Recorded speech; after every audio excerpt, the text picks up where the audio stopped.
participant must fill in the attendance for today's event. The link will be provided by the committee member at the end of this event. Not only that, but we will also like to share with you that we will be having two quiz sessions regarding to the topic delivered, and the winners will have the chance to bring some prizes. Therefore, stay tuned, keep focused, and enjoy our event for today. Assalamualaikum warahmatullahi wabarakatuh. Salam sejahtera and good morning everyone.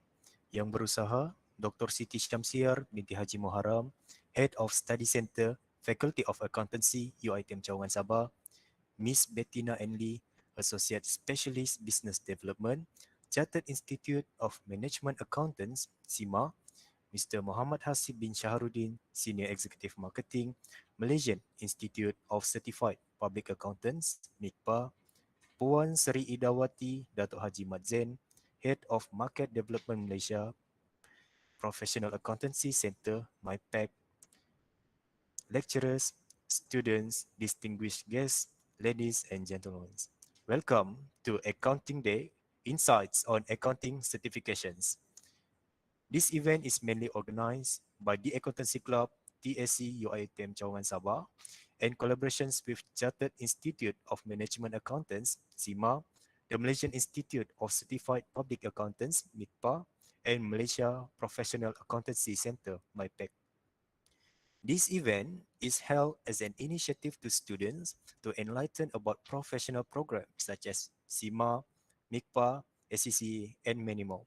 Apart from that, it helps to assist the students to create and enhance valuable skills that will help them understanding more in accounting world through the experience sharing, as well as to become excellent professional accountants in the future. Therefore, we bring to you three special invited speakers with three sessions and three different topics. The first session will be about CGMA Finance Leadership Program, FLP, that will be explained by our speaker from SIMA. And the next session will be about MICPA and CAANZ program pathway to become a professional accountant that will be delivered by our special guest from MICPA. The last session is about exploring sponsorship opportunity with MyPack, which will be shared by our speaker from MyPack. Before we begin, let us introduce ourselves. I am Zul Ikram, and together with me today, Nur Fatiha will be your moderator for this event. On behalf of the organizing committee, we are highly express our gratitude to all of our speakers and the supportive participants that are currently watching through YouTube Live.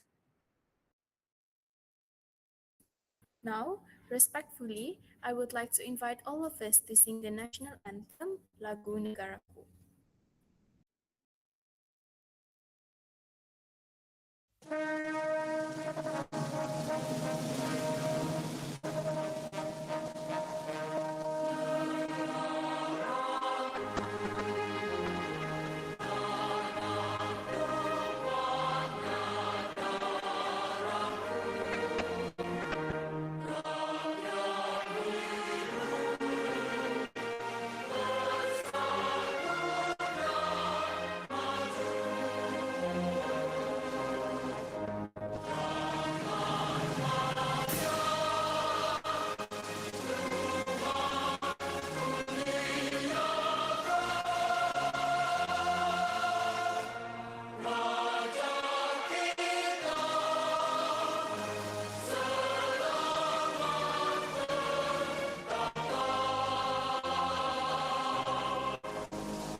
Thank you. I would like to invite Awang Abdul Rahim to lead the prayer recitation. For the non-Muslims, you can pray according to your belief.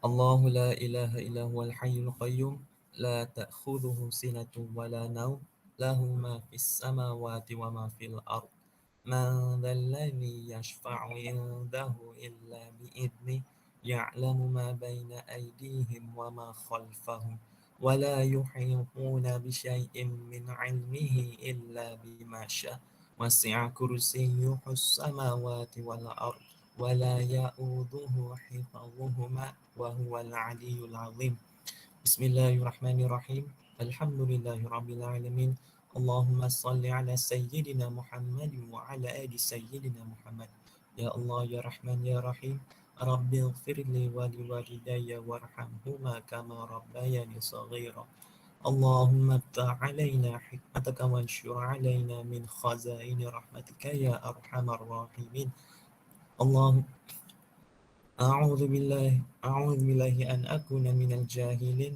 أعوذ بالله أن أكون من الجاهلين أعوذ بالله أن أكون من الجاهلين اللهم إني أعوذ بك من عذاب جهنم ومن عذاب القبر ومن فتنة المحيا والممات ومن شر فتنة المسيح الدجال اللهم هون علينا في سكرات الموت اللهم اختم لنا بحسن الخاتمة اللهم أجرنا من النار اللهم أجرنا من النار اللهم أجرنا من النار سبحانك لا علم لنا إلا ما علمتنا إنك أنت العليم الحكيم لا حول ولا قوة إلا بالله العلي العظيم ربنا آتنا في الدنيا حسنة وفي الآخرة حسنة وقنا عذاب النار صلى الله على سيدنا محمد وعلى سيدنا محمد والحمد لله رب العالمين.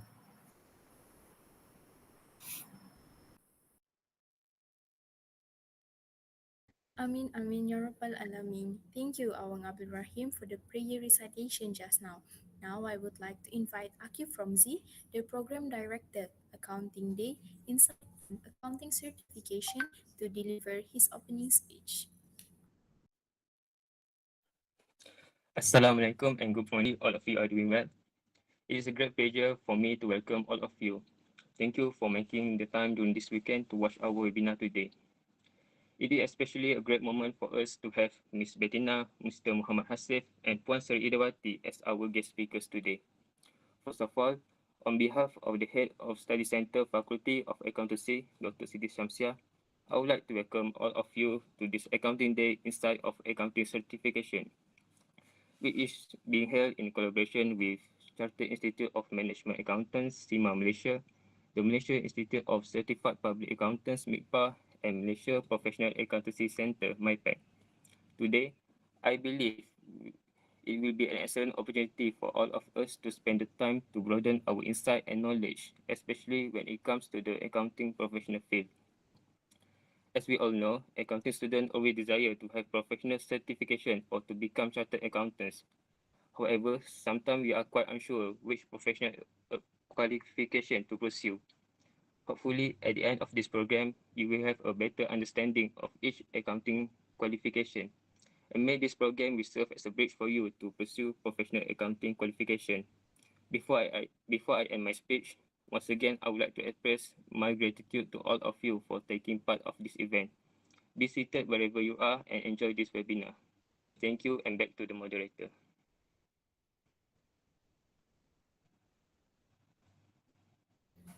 Thank you, Akif, for the speech just now. Before we proceed to the next session, I would like to remind you that you are freely to ask any question regarding to our topics today in the comment section in YouTube Live via Menti link provided in the pinned comment section. The questions will be addressed during Q&A session at the end of each session.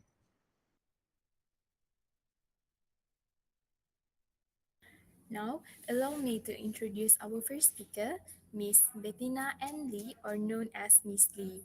She is currently an Associate Specialist of Business Development at the Association of International Certified Professional Accountants, promoting the SIMA brand. She graduated from Multimedia University with a bachelor degree in international business in year 2016. Started her career in Accenture, a BPO provider handling users' experience. in digital platform. She had joined the association in 2020, and Miss Lee is currently in charge of all universities engagement. She enjoys meeting new people and actively organizing talks with universities to engage with the students on their pathway to be professional qualified with CIMA. Her role spans from business expansion, formation of strategic partnership, project management, to support students on their journey in the CIMA qualification. Hello, Miss Lee. Thank you for joining us today. How are you? Hi, Fatiha. I'm doing good. Morning, everyone. Okay, Miss Lee. So, without delaying our time, let's welcome our first speaker, Miss Bettina and Lee, to begin the session with topic CGMA Finance Leadership Program FLP. So, I'll pass this session to you. Right, thank you, Master of Ceremony, Fatiha, and also Ikram. Yeah, thanks for the introduction.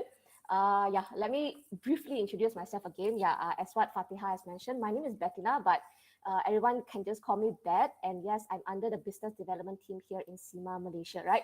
So thank you so much to UITM Sabah, to the faculty, to your accounting committee, right, to having me here today on this Saturday morning.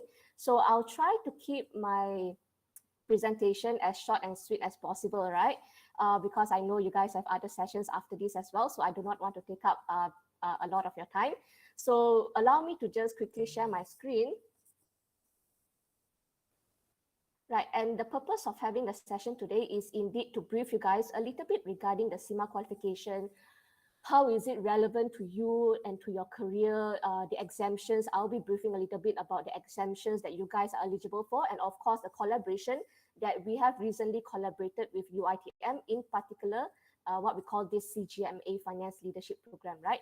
So allow me to share my screen. Let me know if you guys can't see the slides, yeah?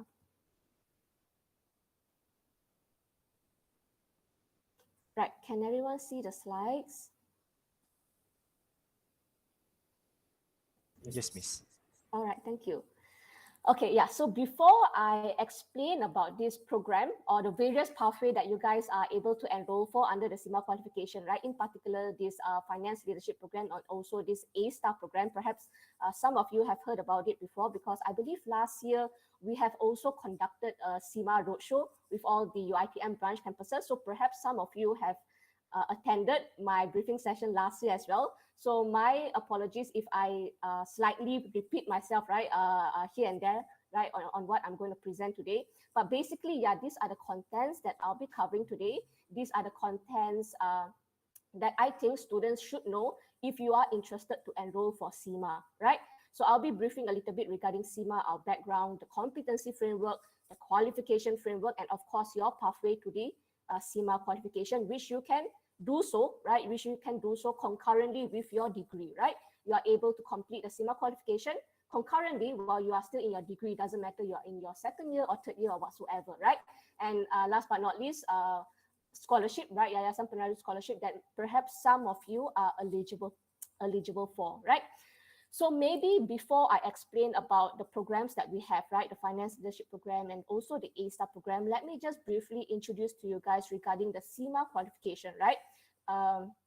Just in case some of you here are unfamiliar with the qualification, right? Because of course, prior to enrolling for our qualification or our programs, it is rather important for you to know what do we offer, right, as a professional body, right?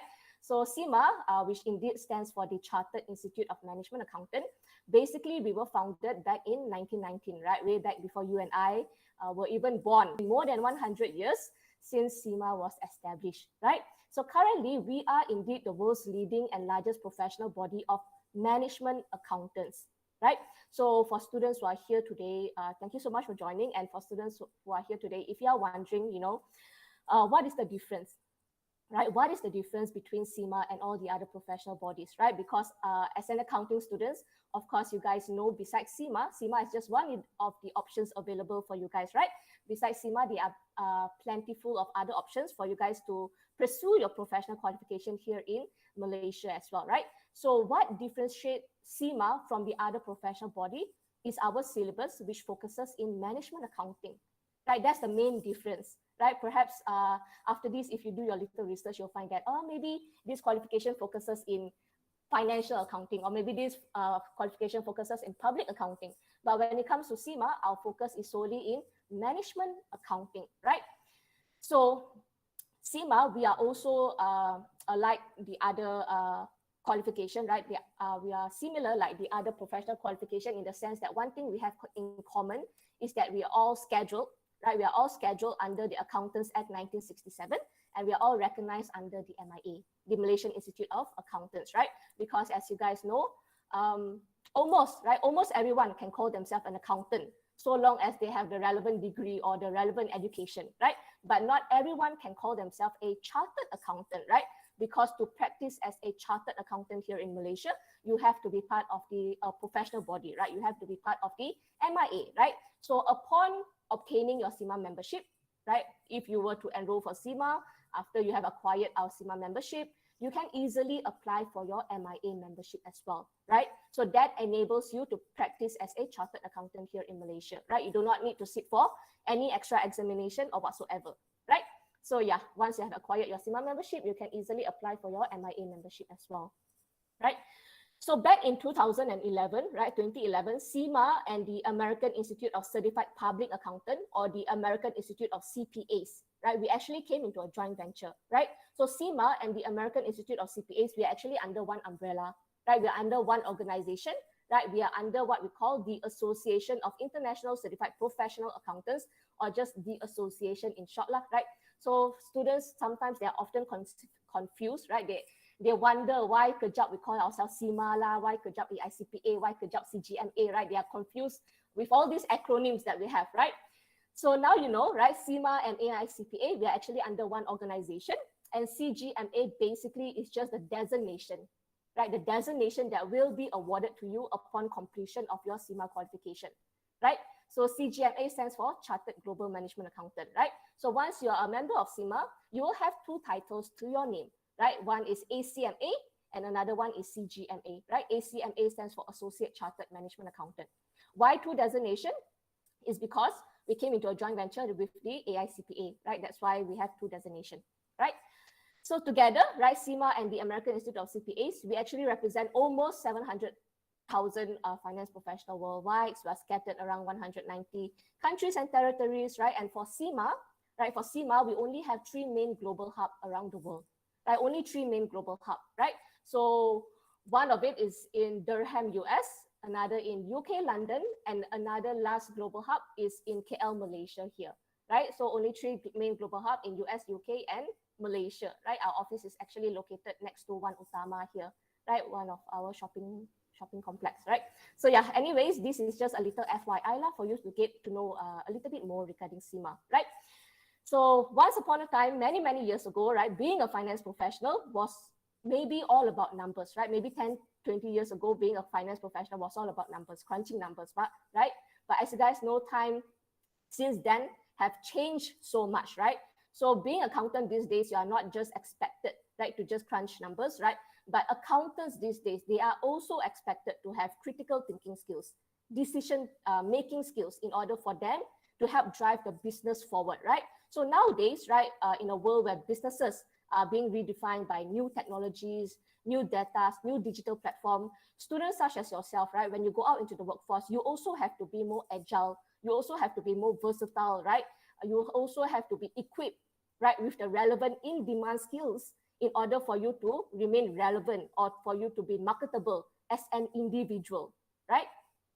So that is where actually CIMA comes in, right? Because if you're wondering, CIMA is actually the most relevant qualification if you are looking for a career in business, right? So I'll be explaining a little bit more, right? So for students who are here, I suppose some of you, or perhaps all of you, you guys are familiar on the definition or on the difference between financial accounting and management accounting, right?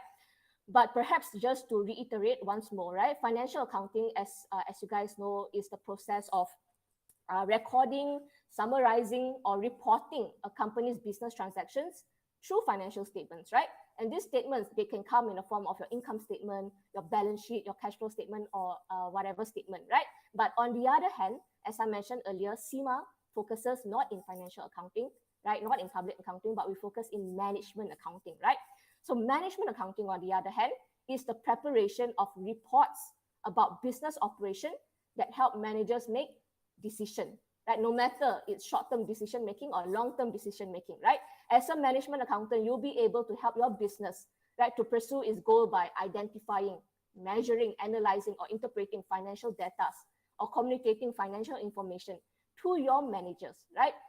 Because I would say that at its simplest, right? At its simplest, most accounting qualification or the conventional accounting qualification, they prepare you for roles, right? It's a preparation of roles for you to take on roles such as financial accounting or tax management and auditing or cost accounting, right? Perhaps it is restricted to management of accounting for regulatory purposes, for example, or for disclosure, or for audit purposes, for example, right? It doesn't really contribute to an organization's value chain or their business function, right? But on the other hand, management accounting, it focuses on driving business and performance across the board, right? So perhaps as a management accountant, you'll be able to advise on governance, you'll be able to advise on risk strategies to enhance, right, a management of an organization, for example, right? So under the CIMA qualification, of course, you'll be learning about the basics of financial accounting, right? We'll be covering topics such as your laws, your standards, your regulations, etc. But on top of that, I would say these are the added value or added knowledge that you'll be learning under CIMA as well, right? Because nowadays in the marketplace or in the global marketplace, right, I would say that it is rather important, right? It is rather important for companies to employ financial experts who can work across different business areas, right, to help drive the business forward, right? So that's where CIMA comes in, right? That's where CIMA comes in because we train, right? We train business leaders of the future, students such as yourself, right? We train business leaders of the future by providing them, right, the necessary tools to analyze a business financial performance, for example, to advise on strategies to drive sustainable business, for example, right? And when we talk about sustainable business or when we talk about sustainability on itself, right, it is rather critical these days, I would say, right, because the landscape, it is being impacted by digitalization, it is being impacted by COVID, it is being impacted by all these demographic changes, right? So management accountants, I would say that they are rather critical in responding to this changing environment, right? Not just to instill confidence, but also to help build or rebuild an organization strategy, right, in this new norm or in this new paradigm, right? So on top of the basics of financial accounting, we will also cover topics or we will also learn, for example, how to manage business opportunities. You'll be learning about strategic planning, problem solving, right? Because all our members and all our students, they are trained to work with the business or within the business and to look at the future rather than just, processing financial information from the past, right? They instead use all this financial information to add value to their business, right? Because I would say that financial accounting is more towards the past, is dealing more towards historical data, right?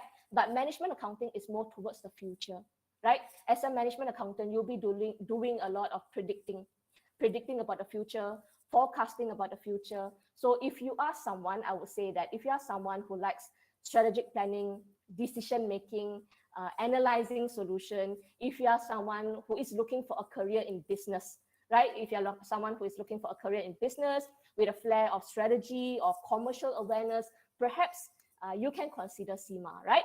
But if you are someone who is looking for a career in practice, right? And when I say in practice, I mean in auditing or tax management, tax reporting and all that, focuses a lot in numbers, a lot in compliance, right? Perhaps you can look for a qualification that focuses more into that area of accounting, right? Because for me, there's no saying that one accounting qualification is better than the other, right? All accounting qualification is equally the same or beneficial for the students, right? It's just that different accounting qualification focuses in different areas of accounting, right? And for CIMA, we focus in management accounting, right? So at the end of the day, your decision whether to take up CIMA, MICPA, ACCA, or ICAW, or whatsoever, right? Your decision whether to take up CIMA or whatever qualification, I would say that it really depends on your interest, right? It really depends on your interest, your long-term career ambition, for example, and also what kind of skills, right? What kind of skills and knowledge that you are looking to gain from a professional qualification, right? So once you find all that out, you do your research, then you are able to make a sound decision, right? In which qualification is the most suitable for you, right? So having said that, this is rather important, right? This is our competency framework, right? These are the skills or syllabus that makes up for our CIMA qualification, basically, right? So under CIMA, basically, these are the 5 skills that you'll be learning, right? So for CIMA, we do not focus heavily on technical accounting, but we focus more on the management and strategic aspect of a business, right? So besides technical accounting skills, we also incorporate some business acumens into our syllabus as well, right? So first of all, as you can see, technical skills, right? So under technical skills, how do you apply technical accounting and finance skills in different business situations, right? Perhaps it will cover topics such as your budgeting, your costing, your accounting standards, right? All those topics will be covered under technical skills. But on top of that, we also have incorporated business people and leadership skills into our syllabus as well, right? So business skills, how do you transform those data that you have acquired from your income statement curve, from your whatever financial statement, right? How do you transform those data into insights and strategies, right? How do you make sense of the reports that is being presented to you later on when you become a manager or whatsoever, right? How do you make sense of the reports that is being presented to you? How do you derive value from your numbers in your statements, for example, right? So people leadership skills, I guess those are pretty self-explanatory, right? People skills, how do you communicate, influence, or negotiate with your stakeholders, with your employees, with your subordinates, for example. Leadership skills, how do you build and motivate your team? How do you drive performance in your team? How do you set appropriate KPIs for your team, for example, right? And digital skills is actually one of the latest skills that we have incorporated into our syllabus when we updated it back in 2019, right? So for CIMA, every 4 to 5 years, we will update our syllabus, right? So the last time that we update our syllabus was back in 2019, right? So before that, we were using the 2015 syllabus, right? So maybe in 2023 or 2024, we will update our syllabus again according to the market needs or trends these days, right? In order for our syllabus to keep up, right? Keep up with the industry needs, right? So digital skills was the latest skills that we have incorporated, right? So under digital skills, you'll be learning about how to manage and guide the finance function in a digital world, right? So the topics, for example, the topics that we have incorporated are such as blockchain, right? You'll be learning a little bit about blockchain, data analytics, data visualization, for example, right? So at the end of the day, basically under digital skills is you'll be learning about how finance, right, uses all these technologies, right? All these technologies available for them to add value or relevancy to their organization, right? How they work hand in hand with all these technologies to add relevancy to their organization or value to their organization, right? So before I explain about the program, right, just a quick one, right? Let me just quickly explain about our qualification framework that you see here, right? Because without understanding how our qualification works, it is hard to understand later on when I explain about the programs that we have, right? So under CIMA, actually, we have a total of 16 exams, right? 16, 16, not 60, right? Because sometimes when I say 16, people heard 60 and then they take a jut, 60, why so many exams? So if 60 exams, I don't know until when you are able to complete the qualification. But yeah, anyways, under the CIMA qualification, we have 16 exams, right? 16.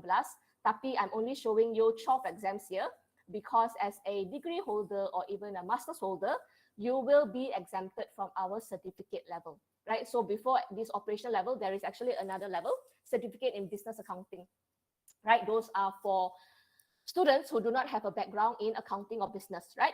So for degree holders especially, right, you either be starting from the operational management or the strategic level, right? So as you can see, our qualification framework, it is divided into 3 levels and also 3 pillars, right?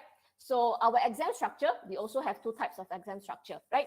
So first of all, we have what we call the objective test, MCQ question, multiple choice question.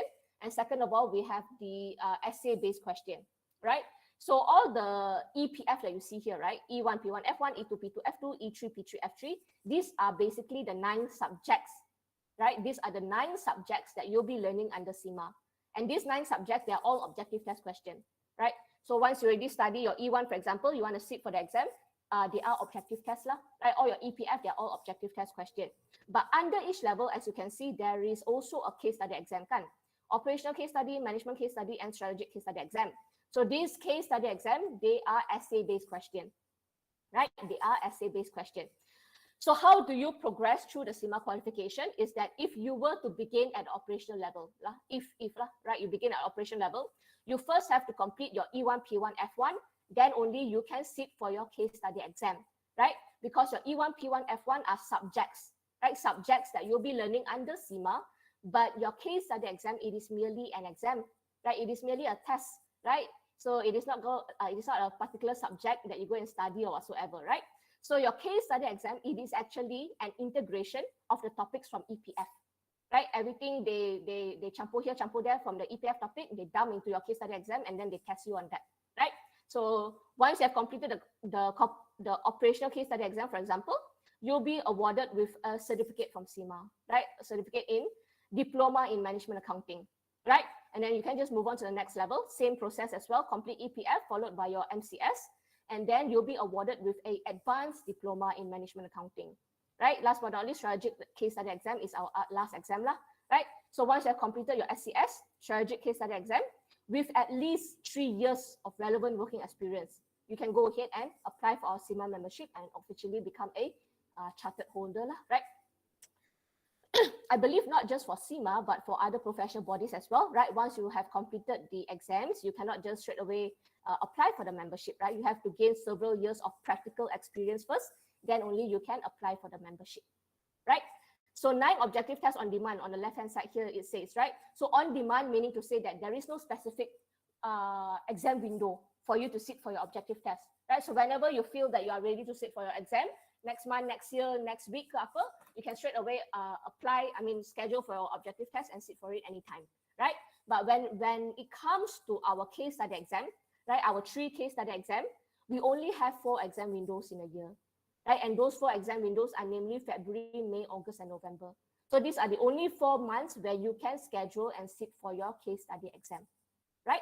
And the qualification framework that you see here, it is also built in a way, I would say, that it replicates a real business organization, right? Why do I say that? Is because each level builds on a previous level, right? Each level builds on a previous level, and each level actually imparts the knowledge and skills required from a finance professional at the entry level, right? Entry level is the operation level, at the managerial level, and at your senior leadership level, right? So as you can see, if you're at the operation level, perhaps you have to role play as a accounts executive or a junior accountant, right? It involves a lot of technical skills, right? You'll be doing a lot of budgeting, costing, and all that. But as you move on to the strategic level, you have to role play, you become the key decision maker of your company, right? That's where you start to learn about strategy formulation, strategy execution, performance and leadership management, for example, and all that, right? You have to role play as the CFO of the company, for example, or the director of the company, right? So you start at the bottom, at the junior level, and slowly make your way up as a key decision maker of your company, right? As you progress through the qualification at each level, your mastery also will expand, your knowledge also will expand, your role also will expand, right? So basically, these are the topics that you will be learning. Perhaps I will not go through it that much. Maybe after this, if you guys, I can pass you the slides and you can slowly read on it, right? So, but maybe just to stress on each level, right? Operation level focuses on short-term decision making, right? Operation level is our most technical level, and on short-term decision making, it reflects the work of a first-line manager, right? Management level, it focuses on it reflects the role of a middle line manager, for example, right? And strategic level, it focuses on long-term decision making, right? So you start to learn about, as I mentioned, just now, strategy formulation, enterprise risk management, capital structure, and whatnot, right? So all in all, right? All in all, the CIMA qualification, it is a combination, right? It is a combination of accounting, finance, and management skills, right? It's not only accounting skills, but it is a combination of accounting, finance, and management skills, right? So just a few fun facts regarding the case study exam, because at the end of the day, if you were to enroll for the program that I'll be explaining in a while, you are only required to sit for our case study exam. You are not required to sit for our objective test, right? So our case study exam, as I mentioned, we only have 4 exam sitting. They are all computer-based. There's no like tulis ke apa, everything is computer-based. The duration is 3 hours lah, and the passing score is 80 out of 150. Right? So if you are wondering how you are able to sit for exam, right? since the pandemic hit, right? Since we are impacted by COVID, students have two options to sit for your exam, basically, right? You can either go to the nearest test center to sit for your exam, right, at a physical center, or alternatively, you can sit for your exam remotely, meaning to say online at home, as long as you have a strong internet connection, right? You have two options, right? So this is just an example of our past year case study exam. So if you want to see how our exams are structured and all that, you can actually just type in Google CIMA past year questions. All our case study exams, you can find it in Google, right? So just to give you a little taste of how it looks like. So basically, is how it looks like most of the time, right? Sometimes it comes in a form like this, like an email. Sometimes it comes in the form of a memo, right? So as I mentioned earlier, for all the case study exam, you have to role play as someone, right? It is like a role simulation lah. You have to role play macam tu. So in this case, if you are the strategic case study exam, for example, for this particular question, you have to role play as the senior finance manager of the company, and you are receiving an email from Mr. Pau, right? Mr. Paul Pau, the CFO of the company, right? So it will look something like this, right? All the case and whatnot is being presented to you, and the sample of the questions are such as, please explain any downside risk to Vita of prioritizing short-term shareholder wealth over the long-term welfare of all stakeholders, right? So I would say that the case study exam, it will really test on your critical thinking skills and perhaps your decision-making skills as well, right? Because in this case, you have to role play, or you have to put yourself, right? You have to put yourself in the shoes of a senior finance manager, right? So as a senior finance manager of the company, how do you go and solve the issue, or this issue that is being presented to you, right? How do you recommend financial strategies for your boss, right? For Mr. Pau here, right? So yeah, so so the qualification, it really evolved beyond, I would say it evolves beyond technical accounting for you to take on strategic and management positions later on when you go out into the workforce, right? So right, for our main agenda of the day, I'm sorry if I'm running out of time. Yeah, but these are basically, right, since everyone is here today, I will not just explain regarding one pathway, which is the finance leadership program. I will explain about all the pathway available for you guys, right?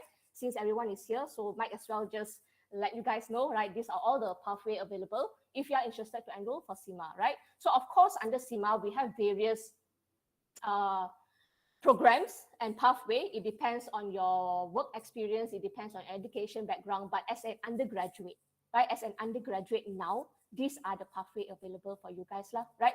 So for the normal pathway, I will not stress on it too much because I wouldn't really recommend it, right? The normal pathway or the traditional pathway. Why I wouldn't really recommend it is because it requires the most exam, right? It requires the most exam, more expensive, and of course, more time for you to complete the qualification, right? So the traditional pathway, for students majoring in accounting, you'll be exempted from our operational level, basically, and you'll be starting from our management level with 8 exams to go, right? So the normal pathway, you can only apply for exemptions after you have graduated, right? You can only apply for your exemptions after you have graduated. But whereas when it comes to our two other pathway, the A-Star program and the finance leadership program, you can complete it concurrently while you are still in your degree, right? You do not need to wait until you graduate for you to apply or attempt the exams, right? You can do so concurrently, right? So the A-Star program, perhaps some of you have heard about it. The A-Star program is our fast track program, whereby if you are eligible for the program, you're only required to sit for one exam, which is our last exam, the strategic case study exam, right? So I'll explaining a little bit more later. But for our finance leadership program, this is the recent collaboration that we have collaborated with UiTM, right? So this finance leadership program, at the end of the day, if you enroll for the program, you are exempted from all our objective tests. You do not need to sit for any of our objective tests. You're only required to sit for our case study exam, right? So in a way, you get to complete the CIMA qualification in a quicker time, right? Because you're only required to sit for 3 exams, right? So no matter which pathway you're coming from, no matter it's A-Star, FLP, the normal pathway, every exams and syllabus, right? Each exams and the syllabus are the same, right? Because sometimes people ask me, or students ask me, whether it's the A-Star program harder than FLP, is the FLP easier than the normal pathway, right? So no matter which pathway and programs you come in for you to complete CIMA, the exams and the syllabus are the same. The only difference is your entry point, right? The only difference is your entry point and the learning method, maybe, right? Those are the only two different. The exam, everything is the same, right? So you sit A-Star, you sit FLP, the exam is still the same, right? Not one. So it doesn't mean one program is more easier or difficult than the other, right? It's all the same, right? So very quickly, the A-Star program is our top achieving student program whereby you will be granted a maximum exemptions of 15 papers out of the 16 exams that we have, and you're only required to sit for the strategic case study exam, right? So only one paper for you to be CGMA qualified, right? So the estimated duration to complete the program is only 3 months, right? Of course, this is only an estimated duration. Some people, of course, they take longer time to complete the program because they go and self-study or whatsoever first, right? They self-study, and then whenever they feel like they are ready to sit for the exam, they go and schedule for the exam, right? But typically, 3 months is enough for students to complete the program, right? Why 3 months is because, let's say you enroll for the program and you aim to sit for the August window, our next window, August window, right? May is too soon, so maybe you aim to sit for the August window. Classes will begin 1.5 months before your exam, right? So for example, you sit for the August exam, strategic case study exam, it is always at the end of the month. Operational case study exam, beginning of the month. Management case study exam, middle of the month. Strategic case study exam, end of the month, right? So if you aim to sit for the August window, the exam will be at the end of the month. Classes will begin in early July or at the end of June, right? So you attend the classes throughout July and August, you straight away sit for the exam. So that's why the estimated duration is only 3 months, right? So the program was actually, if you're wondering whether this program is new, is old, if you're skeptical regarding the program, it was actually launched in 2018, right? So it's not something new, right? So the program was launched in 2018, and to date, we have around 500 to 600 students around Malaysia across various universities who have applied for the program, right? So the requirements is you can only start applying for the program when you are in your final year, right? Majoring in either accounting or in accounting and finance, right? So why only final year students are able to apply is because we have already granted you with the maximum exemptions, right? So maybe first year students, second year students, you have not covered enough syllabus or coverage of your studies, right? To be exempted that many of exemptions, right? So that's why only students in your final year, they can start applying for the program, and you can sit for your exam while you are in your final year as well, right? So if you are able to complete the program while you are in your final year, meaning to say that by the time you graduate, you'll be able to graduate with a professional qualification at the same time as your degree as well. So of course, that will help in terms of your employability opportunities later on, right? And the most important thing, right, is you have to have a CGPA of 3.5 or above, right? So unfortunately for the A-Star program, we do have a CGPA requirement. You have to be achieve a CGPA of a minimum 3.5 or above, right? And if you are wondering if you can apply for the program after you have graduated, the answer is yes, because we kept the program at 5 years since students graduate, right? So maybe 2-3 years down the road, then only you want to apply for the program, also boleh, but just take note on the fees, right? Because of fees for university students, for undergraduates and alumni or working adult, of course, there's a difference in terms of the fees and payment, which I'll be explaining later as well, right? So the A-Star program currently, to let you guys know, right, it is being funded by Yayasan Peneraju. It is one of the programs under SIMA that is being approved under the government funding, Yayasan Peneraju, right? So for Bumi Putra here, students who are here today, if you are in your final year, if you have already hit the 3.5 CGPA, you can consider applying for SIMA and also applying for the Peneraju scholarship, right? Because once your application is approved, if you are approved under the scholarship funding, 100% of your exam fees and tuition fees will be funded by Peneraju. And you have an additional receipt attempt of 1 time that will also be funded by Peneraju, right? Right, so that's the A-Star program, okay? Yeah, that's the A-Star program, only 1 exam, and on top of that is being funded by Peneraju, okay? Okay, so next about the CGMA Finance Leadership Program, maybe I'll not dive in too much regarding this scholarship. If you guys have questions later on, I'll be happy to answer. But since we are running out of time, let me just explain regarding this CGMA Finance Leadership Program, or FLP in short, right? So this Finance Leadership Program, a few fun facts regarding it is it was launched, right? It was launched in 2018 in US, right? We piloted it in the US in 2018. And we recently launched it in the APAC region, or Malaysia to be more specific, recently last year. Right? Just last year, beginning of last year, we launched it in Malaysia, right? So what's unique about this program is that it is entirely online. It is a digital approach, right? So it took our team almost 2 years or 2 full years to create the software or the platform, right? To build, to test, retest on the platform, right? It took 2 years. And then finally, it was piloted in 2018, lah, right? So what's unique about it is that it is completely online. It is completely online, right? So meaning to say that you are able to complete the whole program at the comfort of your own home, lah, right? And in a way, we have simplified the process for students, right? We have simplified the process for students because you are not required to sit for any of our objective tests. You're only required to sit for our case study exam, right? So for you to have a better understanding of the program, let me just quickly show you the platform, right? Let me just spend 5 minutes to explain about the program, right? Very quickly. Okay, so yeah, as I mentioned earlier, the program is entirely online. Once you log into the platform, this is the first page that you'll be seeing, lah, right? But because we are running out of time, let me just stress on the important part, lah, right? So for you to begin on your learning journey, all you have to do is click on the competencies tab right here, right?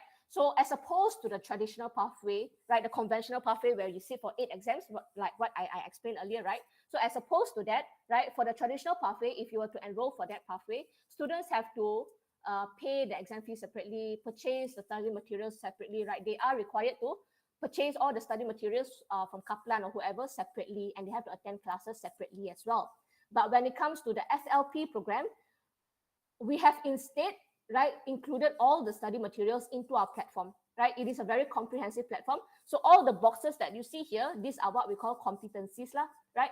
And these competencies, they are exactly the same as our objective test question, like what I showed you earlier, right? So for example, digital finance, these blue color competencies, it is actually our E1, right? Management accounting is our P1, financial reporting is our F1. So you already have your EPF here, right? You already have your EPF. All you have to do is go through the learning, right? Go through all the learning, right? Everything already provided to you. You don't have to go and purchase additional study resources or whatsoever, right? So all you have to do is just go through the topics here, right? It is like textbook-like lah. It's like textbook-like. You can also print it out, but some exercises requires you to go to complete it within the platform lah, right? So it looks something like this. All the topics and notes already provided to you from the EPF topics, right? So all you have to do is go through it, right? And along the way, you encounter this little knowledge check. Now, all this knowledge check, it is all internal assessment, right? Everything is just internal assessment. You can attempt it as many times as you like. It will not be graded, right? The only exams that are graded is your case study exam, right? Because we are not testing you via the traditional method, the objective test, right? The 60 objective tests. In return, this is how we are testing students now by providing all this knowledge check along the way to ensure that you actually understand the subject matter that you are going through here, right? So it will look something like this. So all you have to do is go through all the learning, right? So once you have completed all the learning, you'll be receiving a little check mark like this, right? A little check mark like this, right? So the competencies are further divided into skill sets. The skill sets are further divided into subtopics, right? So all the skill sets here, like what I showed you earlier, once you have completed it, you'll be receiving a little check mark like this, and you can just move on to the next topic, right? So once you have completed everything, you'll be receiving a big check mark like this, right? So all the competencies here have to check. Then only you are able to schedule and sit for exam, right? If you never complete the competencies here and then you go and schedule for exam, the system actually will automatically detect it and cancel your exam appointment, right? So it is compulsory for you to complete all this, check. Then only you can schedule for your case study exam, right? Because as I mentioned earlier, your case study exam, it is an integration of all the topics here, right? So in a way, as you can see, the difference between the traditional method and this FLP program, we have simplified the program and provide you with this very comprehensive platform for you to complete the CIMA qualification, right? So all you have to do is just go through all the learning and sit for your case study exam at the end of the day, right? So maybe just to highlight a few more things, right? Because these are all additional benefits or additional resources provided to you if you were to enroll for the finance leadership program, right? So at every exam window, we also have at least 2 live webinars, right? These live webinars, it will be carried out by CIMA certified trainers. It is free of charge. They will go through topics such as important things to note from your EPF, exam techniques. They will go through your pre-sim material, for example, right? So all you have to do is just register for the webinar, right? So even though you can't attend it, maybe sometimes it's catered more towards the UK or US timing, you can just register anyway, because once you register, you'll be receiving the pre-recorded video, right? So on top of live webinars provided to you, we also provide mock exams, right? So you don't have to go and headache, go and find additional resources outside, because everything is being provided to you within this one platform already, right? So mock exams graded, we got graded and also non-graded, right? So graded meaning to say that if you were to submit the assignment before the due date here, our marker, right, in the UK or US office, they will be marking your exam, your answers, and providing you feedback for your answers as well. So that is what we meant by graded. Kalau non-graded lah, you can just practice on your own before sitting for your exam, right? So yeah, that's basically the finance leadership program, right? That's basically the finance leadership program and how you are able to complete the CIMA qualification via this one platform, right? And this program, it is also currently being funded by Yayasan Peneraju for undergraduates such as yourself, right? It is being funded by Yayasan Peneraju. So for all Yayasan Peneraju scholars, no matter it's A-star or FLP, you are required to attend revision classes with them, right? So you will be a part of a community. You will not be on your own, right? You will be a part of a committee of students and also lecturers, tuition providers, right? So all Peneraju scholars, you are required to attend classes with Noesis X, right? Not sure if you have heard of them, right? Noesis. So Noesis is the official appointed tuition provider for Peneraju scholars for CIMA programs, right? So if you were to enroll for A-star or FLP, you are required to attend classes with them, right? So they will also provide you with a study plan and a timeline, of course, a timeline for you to complete the CIMA qualification, right? So if you were to enroll for FLP, you will be guided and you will be supported by your tuition provider to complete the whole CIMA qualification, right? Besides the fact that the program is a self-study, self-paced program. Basically, it's a self-paced, self-study program. But on top of that, you'll be guided by your tuition provider as well to ensure that you complete the program in a timely manner, right? Because of course you're under Peneraju, so there is a certain timeline for you to complete the whole qualification as well, right?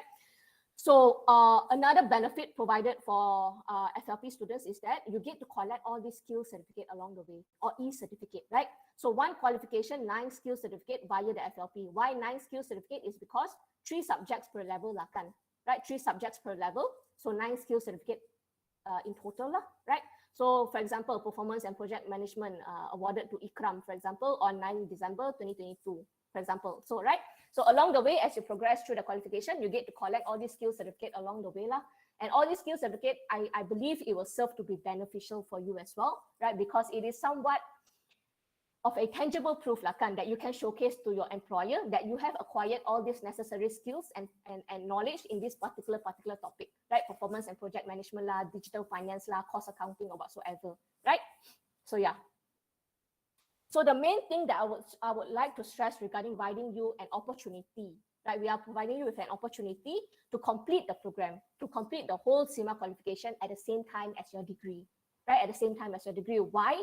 It's because we would like to help students to improve their employability opportunities, most importantly, right? Most importantly, right? Because as you guys know, there are hundreds and hundreds of public universities and also private universities across Malaysia, right? And every year, hundreds and thousands of students are graduating, right? So how do you stand out from the crowd? How do you stand out from the pack, right? So by having a professional qualification at the same time as your degree, I believe it will really serve to be beneficial for you guys lah, right? Because nowadays, not everyone, but you know, almost everyone, they are graduating with a diploma at least or a degree, right? Such as yourself. But for you, right, for as a student, as an undergraduate, right, for you to have a professional qualification at the same time as your degree, right, even before you start your first job, don't you think that will give you a competitive edge over the others, right? So you already have you right while you are studying, I would advise you to get the ball rolling, right? To get the momentum going, right? Because once you go out to the workforce, when you start working, it is rather, I would say, rather difficult for me personally, right? For me to juggle between my studies and working at the same time, right? So while studying, why not just get the momentum going, the ball rolling, and complete a professional qualification, right? At the same time as your degree, right?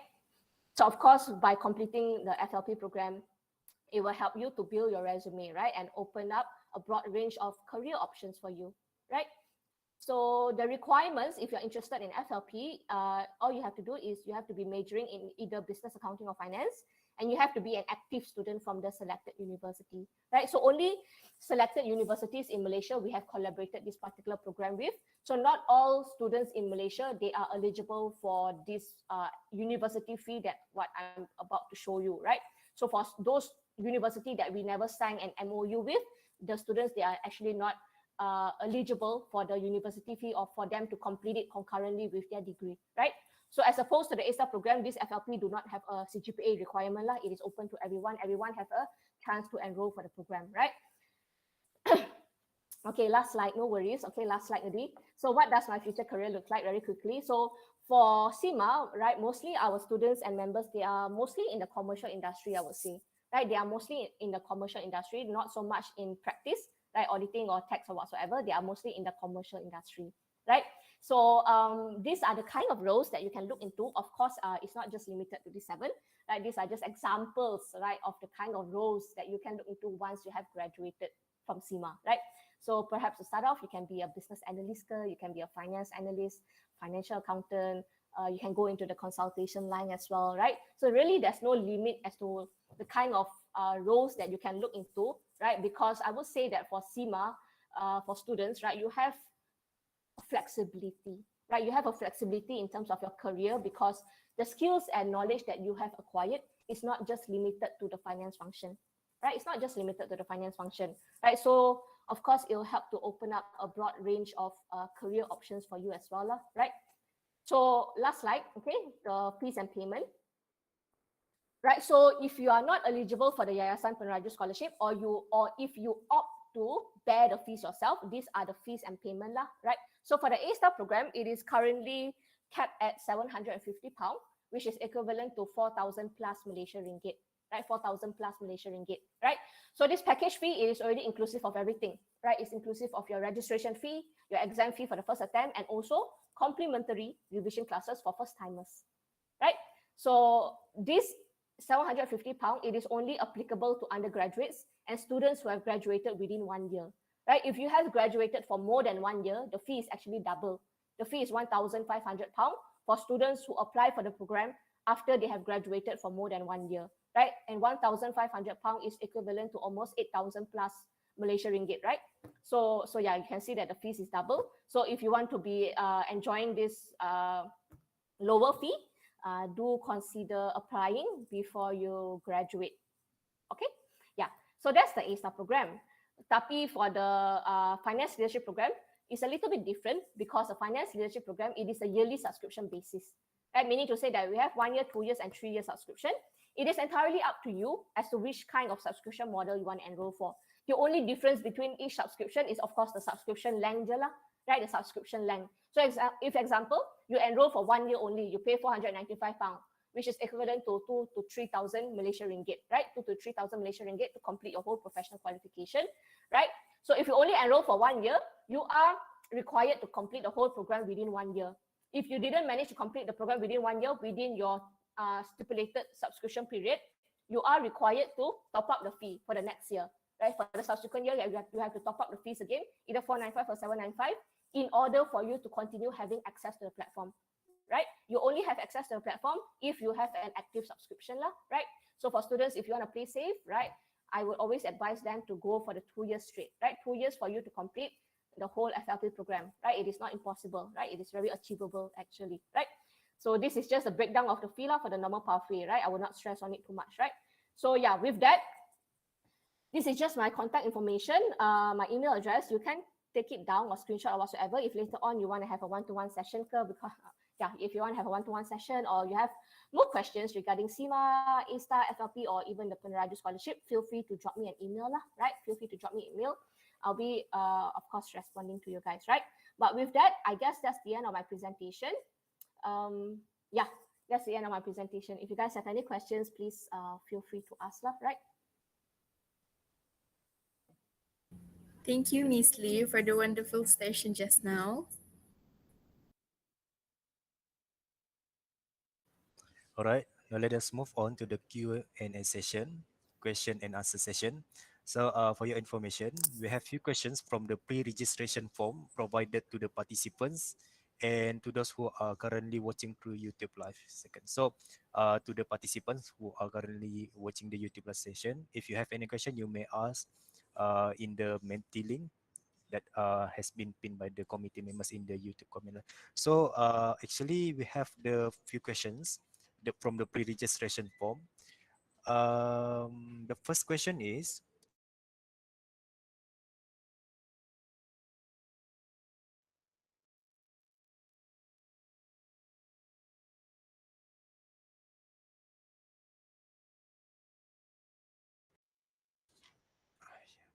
all right. Allow me to repeat the questions. So the first question is from the pre-registration form from the student. Can I take both the CIMA and the ACCA certifications at the same time? Yes, I will say yes. It is entirely up to students' capacity and capability lah. Yeah, because I do know some students who is taking my A-Star program or any of the CIMA qualification programs at the same time as their ACCA as well. So it is possible if you have the capacity to complete your ACCA and CIMA at the same time. By all means, it is up to the students lah. It is your choice, but yes, it is possible. All right, thank you, Miss. I have a question about in regard with this question. For example, if the student they already take the SCCA qualifications, so is there any exemption that they can that can be granted to them when they take the CIMA qualifications? Yes, yes, there are certain exemptions that they are eligible for. It depends. Also, it depends on which level of ACCA you are at lah. If you are at level 2 or level 3, or you already completed the whole ACCA, there are certain exemptions provided for you guys. You can actually go to our website. You just type CIMA exemptions saja, right? You just type CIMA exemptions. You can key in your university name, your ITM, or you can key in ACCA or MICPA or whatsoever. The exemptions will be listed there, so you can find out regarding the exemptions there lah. All right, okay.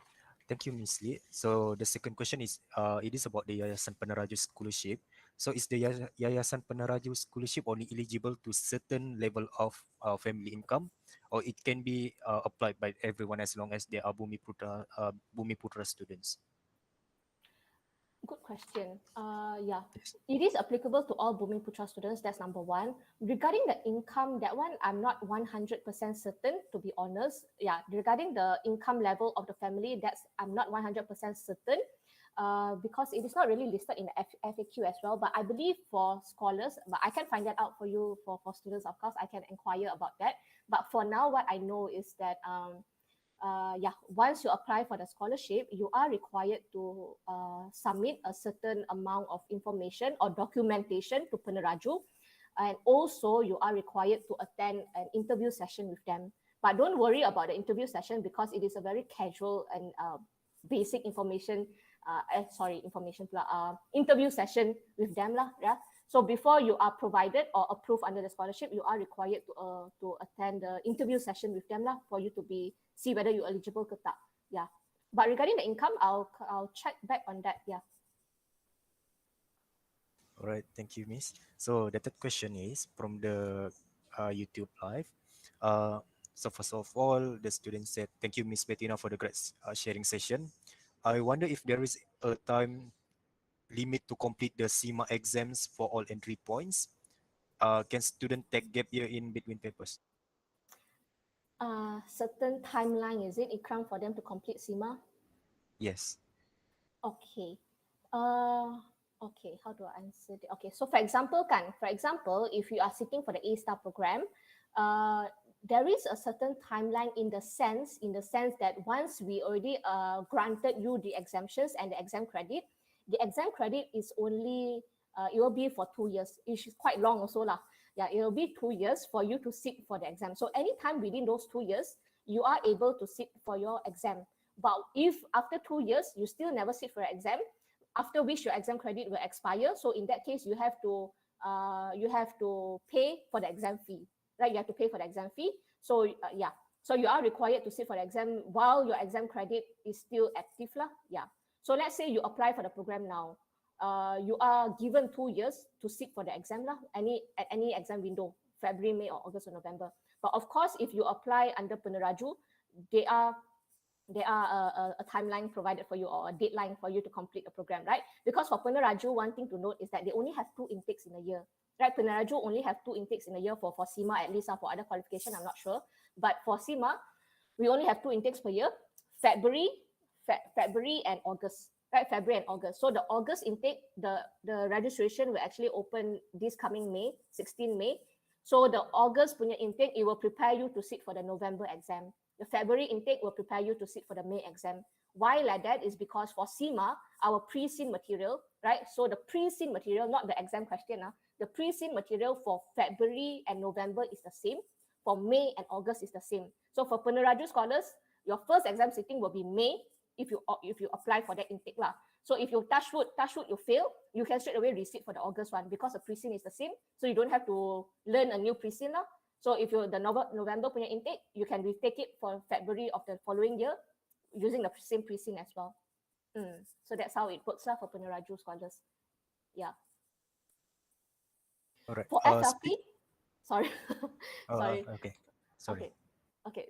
Because just now I explained about ISTA, right? For FLP, the time limit is according to your subscription period lah, right? Because FLP, we got 1 year, 2 years, 3 years, right?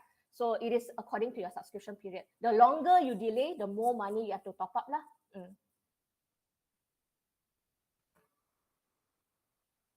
Okay, speaking about the gap of the time that they have to complete certain exam. So what if, for an example, if the student fail any paper, how many maximum attention that they can get or the chance to repeat the paper? Right. So for CIMA, all CIMA papers, there's no limit. There's no limit as to how many times students can attempt it for all CIMA papers. So you can attempt it as many times as you like until you pass lah. For CIMA papers, there's no limit.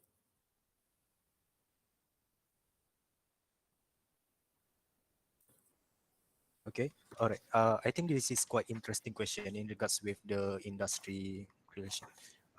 From the YouTube live, does SIMA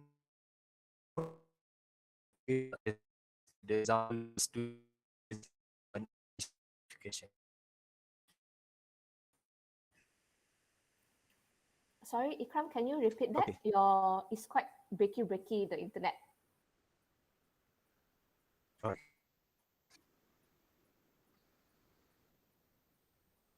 Or is it just me?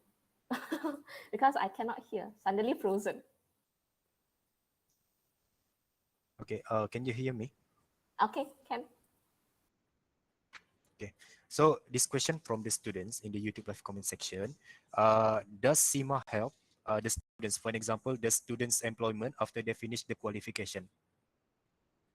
For example, the guarantee. Good question. For SIMA, we do not have a guaranteed job placement, I would say. We do not have a guaranteed job placement for students. Yeah, that one we don't have. But how we can help you is once you're a SIMA student or a SIMA member, you will have access to our career hub. Right, you will have access to our career hub. Let me just quickly, what is it called? Let me just quickly share the link. Career hub. Yeah, so you have access to our career hub whereby you can scroll through or search for jobs around the world, not just limited to Malaysia, but in other parts of the countries as well, in other parts of the world. So there are hundreds and hundreds of jobs listed in our career hub. So you can submit or submit your resume in the career hub as well for employers to find you, or you can self apply for jobs straight away from the career hub. So that's one way we are helping students lah. But to answer the questions, no, we do not have a guaranteed job placement for students. All right, thank you, Miss Lee. I think this will be the last question. What is the failure rate for SIMA? Normally people ask pass rate, Ikram. It's first time people ask me failure rate. Okay, maybe I give you the pass rate, then maybe you can agak-agak know the failure rate lah kan. So the pass rate is always between 60 to 69% lah, I would say.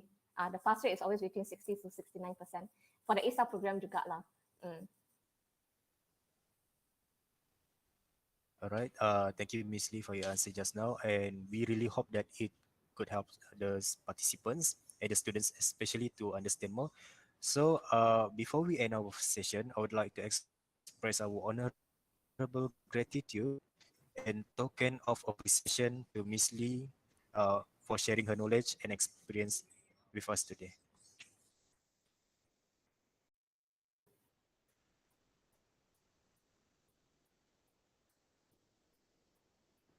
Okay, Thank you very much. all right, everyone, please open your camera.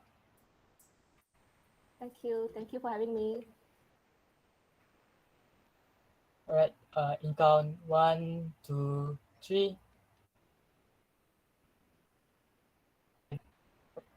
1, 2, 3. 1, 2, 3. Right. Thank you. Thank you. And maybe one last thing, maybe before I leave this one. I've pasted a link in the survey form. Perhaps it will be helpful for me if the students who are participate. I'm not sure how you are able to pass it to the YouTube people who are watching, but yeah, this survey form, it will be helpful for me if students who are here are able to fill it up. It's a very short form only. So maybe what I can do is after you have filled up the form, I can pass you the slides today, and I will also be able to create a free test account for you guys lah, for the finance leadership program, right? A free test account whereby you can log into the platform and explore on a platform before deciding to enroll ke tak lah. That's the least I can do, right? So it'll be great for students if you guys are able to fill in the form juga lah. Yeah, but besides that, thank you so much for having me, right? Thanks Ikram, thanks Fatiha, and everyone here, right, for a wonderful session. And yeah, we hope to see you guys physically next time lah in UiTM Sabah. Yeah. Thank you, Miss Lee. See you again in the future. All right, thank you. Have a good weekend, everyone. Bye-bye. Okay, so next one, we will proceed with the first quiz session that will be handled by Camelia. You may start, Camelia.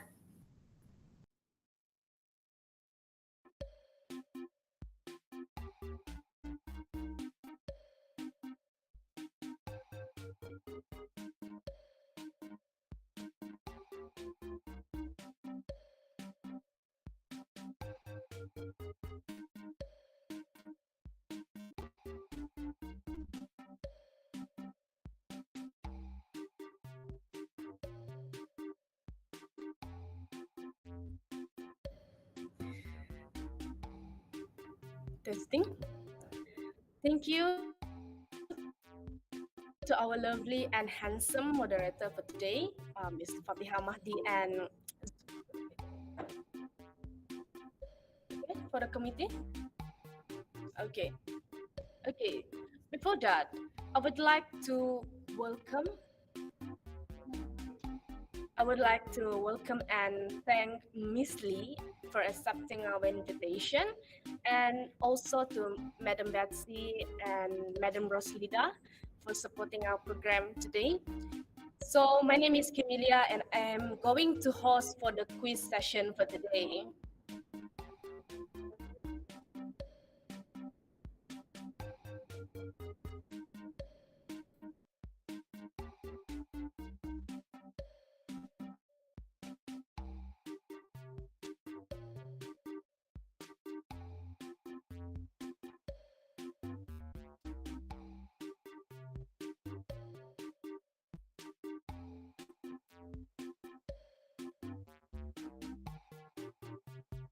Okay, before that, let me explain to our supportive participant on how to join the quiz.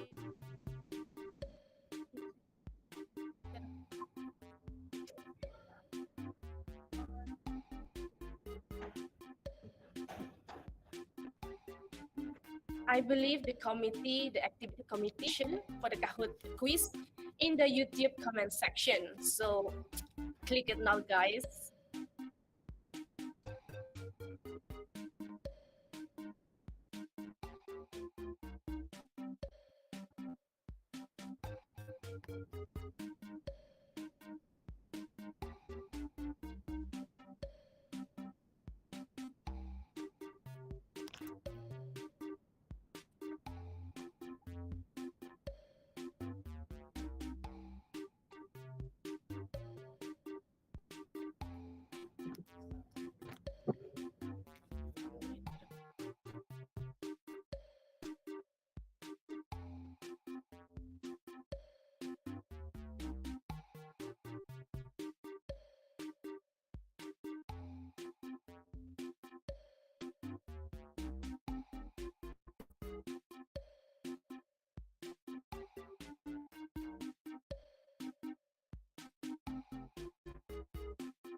So We will give a few minutes for the participant in YouTube Live to get ready with the quiz. So you guys may click the link that have been provided in the YouTube comment section. So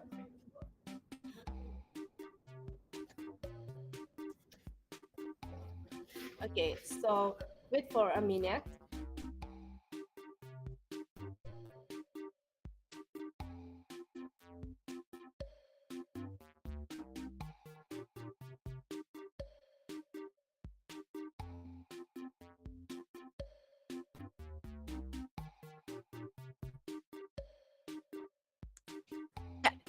I have replaced my chat with Zul. Thank you, Zul. Yes, thank you. Okay, so ready? Are you guys really ready or not? Okay. So I guess activity committee, maybe you can start for the Kahoot session now. Not yet? Okay. We will wait for the activity committee. Someone please be supportive and join for the Kahoot session for today. This will be the first quiz to win for today, I guess.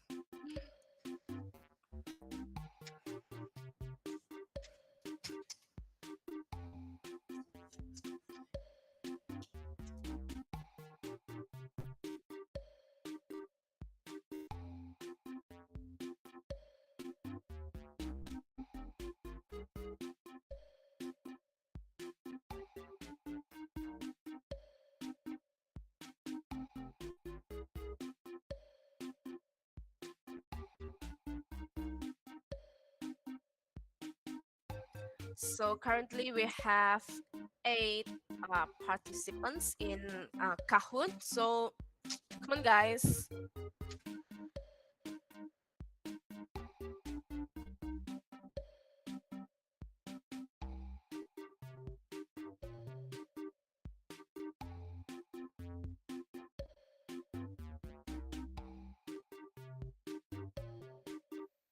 Okay, increasing to 9. Okay, guys, come on.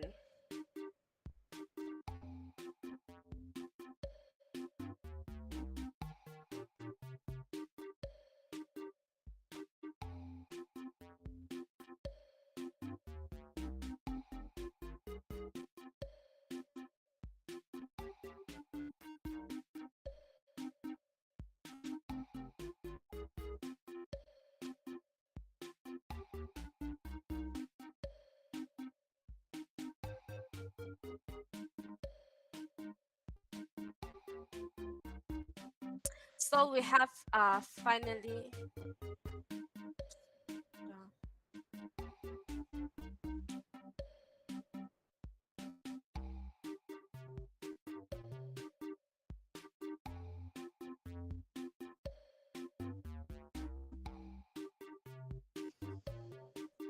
okay, so we have 10 participants already. So I guess we can start for the quiz session, activity committee. Are you ready? Okay, if you're ready, let's start the quiz now. Okay. For the quiz session 1, 3, 2, 1, action. Okay. Okay, for the first question, where is Simar Bass? Okay. Australia, Singapore, America, or United Kingdom? Okay. Yeah, congratulations for those who get correct answer. So, next question, please.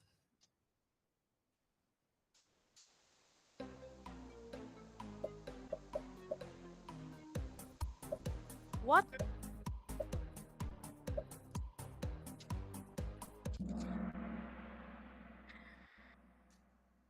Okay, it's management accounting. Okay, congratulations. Next question, please. Okay, it's true of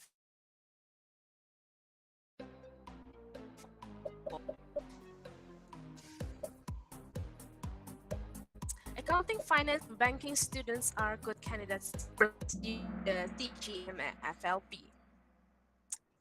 Okay, congratulations. Okay, moving on to the next question. It's true or false again. Operational management and strategic are the levels in the CGMA FLP. What will be the answer? Okay, congratulations for those who got it correct. Okay, next.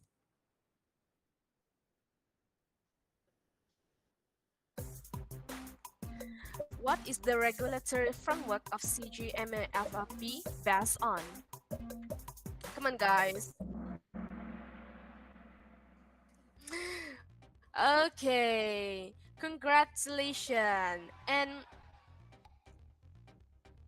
congratulations to the winners.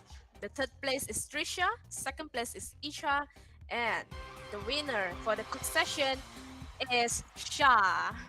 Who is Shah? Okay, big applause to the winners for today. So we have done with the first quiz session, and big applause to all the participants.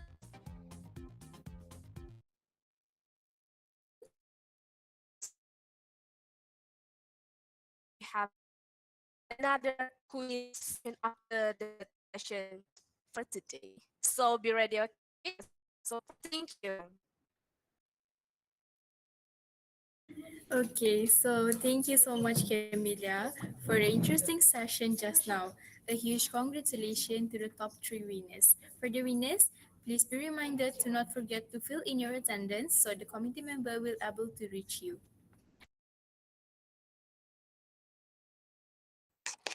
Now, we will move on to the next session. In this session, we will be listening from Mr. Muhammad Hasib bin Shaharuddin with his topic, MICPA and Chartered Accountants, Australia and New Zealand's CANZ program pathway to become professional accountants. Before that, allow me to introduce Mr. Hasib. He is currently the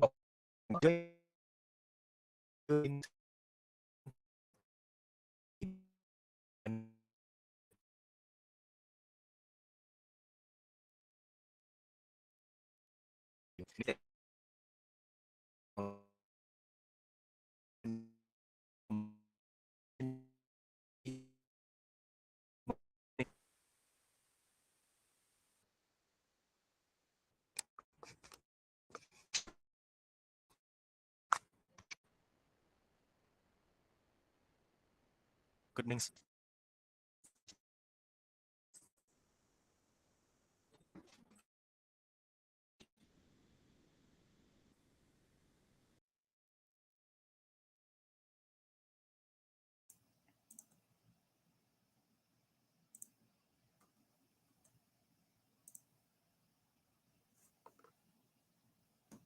Okay, so seems like there is some technical problems. Good morning, Mr. Hasib. How are you today? Good morning. Okay. All I right. thought he's still introducing me. Oh no, there's some Yeah, technical yeah. issue. Okay, so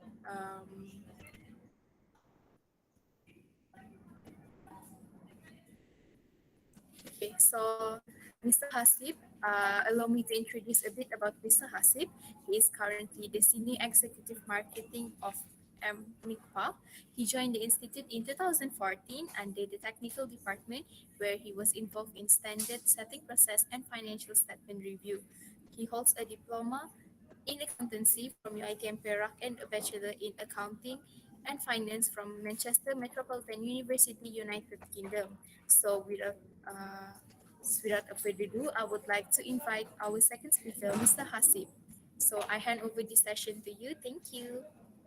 Okay. All right. Bismillahirrahmanirrahim. Very interesting session we have today on the topic insights on accounting certifications. And I believe you guys already had a session with SIMA on covering about one of the professional body that you guys can choose from.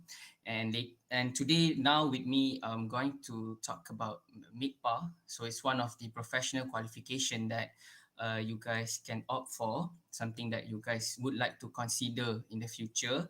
And then later, I believe you will have a session with MyPack. And it's been a long time I haven't meet Sponsory. I met her before when I was with MICPA last time. Yes, hi Ponseri.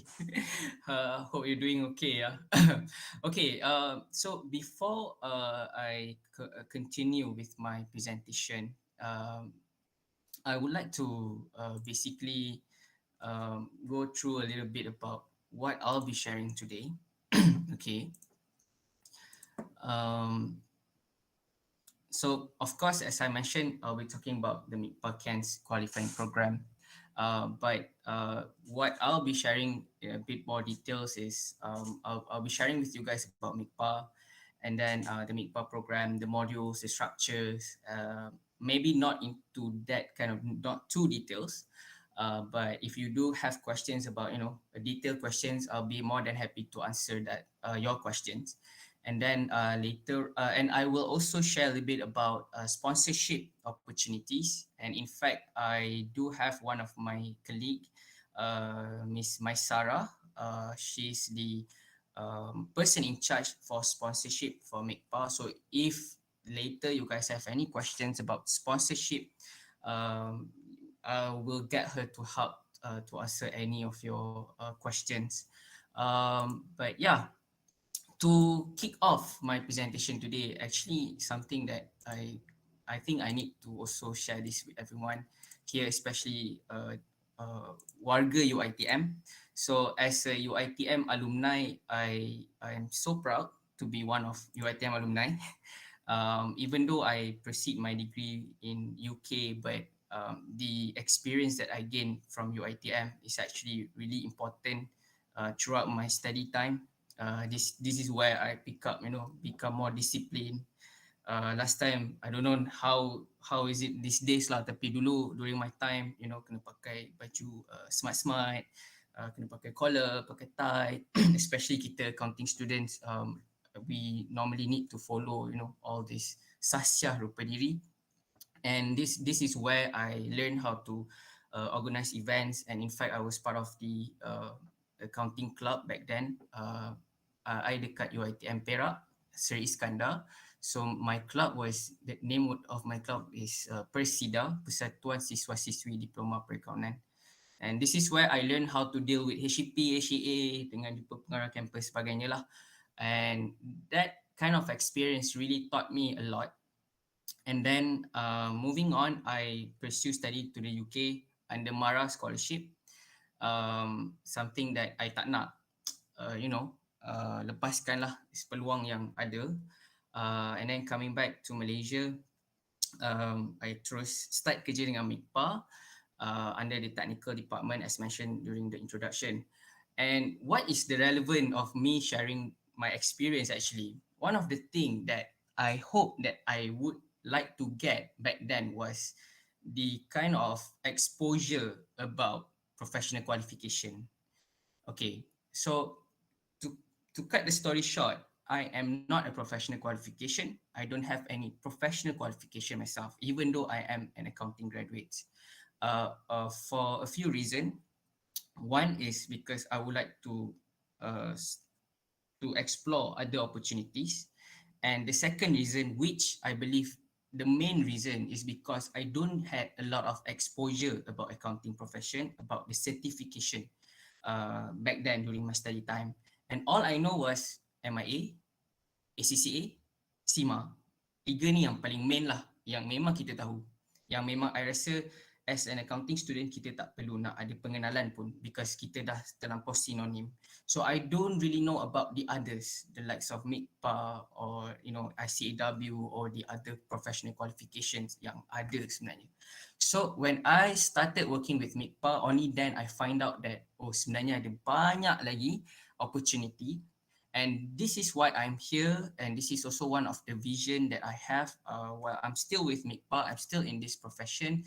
I would like to provide all this, awareness to all of you as a students, so that you guys tahu yang korang sebenarnya ada banyak orang kata apa, opportunity, a lot of options after you graduate, regardless as a diploma students or as a degree students. Okay, so let's come back to the topic for today. All right. So I hope you guys can see my screen. So as per the screen, you can see MICPA XCAN's qualifying program, advanced stage examination, become a future-ready, tech-savvy accounting professional. So this is actually, I would say, rebrand of the MICPA program. So this year, we had launched a new MICPA program and with a brand new, a fresh name, which is the MICPA CANS qualifying program. And why do we have the wordings here, become a future-ready, tech-savvy accounting professional, is because we incorporate modules or subjects relating to technology into this new program. So it's a very relevant program, really comprehensive in terms of the structure, in terms of the modules. So it's really exciting, which I believe, and I hope that you guys as a student would highly consider this program in the future. Okay, so how do you become a professional accountant with MICPA? To those who might already seen this, so of course you guys here, most of you may be already here in diploma or pre-U qualification, and I believe we do have degree students in the call right now in the YouTube, especially I was in the YouTube page and just now I watched the CIMA session, so now I'm here in the Google Meet. So if there's any degree in accounting students, you guys are here. Okay, for diploma students, actually you can start the MICPA journey as early as your diploma in accounting, after your diploma in accounting with UITM, because UITM diploma in accounting or DIA are exempted or accredited for the MICPA qualification. So you can start the MICPA program through the professional stage examination, or you guys can pursue a degree in accounting accredited by MICPA. Now, although most of UITM students will end up in UITM, tapi akan ada juga yang mungkin nak try pergi ke universiti lain, I would highly suggest you to check whether the university is accredited by MICPA or not, so that you can gain a full exemption from this professional stage examination. So you will pursue the MICPA program under the advanced stage examination. You work as an accountant or relevant working experience for 3 years, and then you become a professional accountant with MICPA. Okay, so before we go further in details about MICPA, I really want to share with you guys about the accounting profession in Malaysia.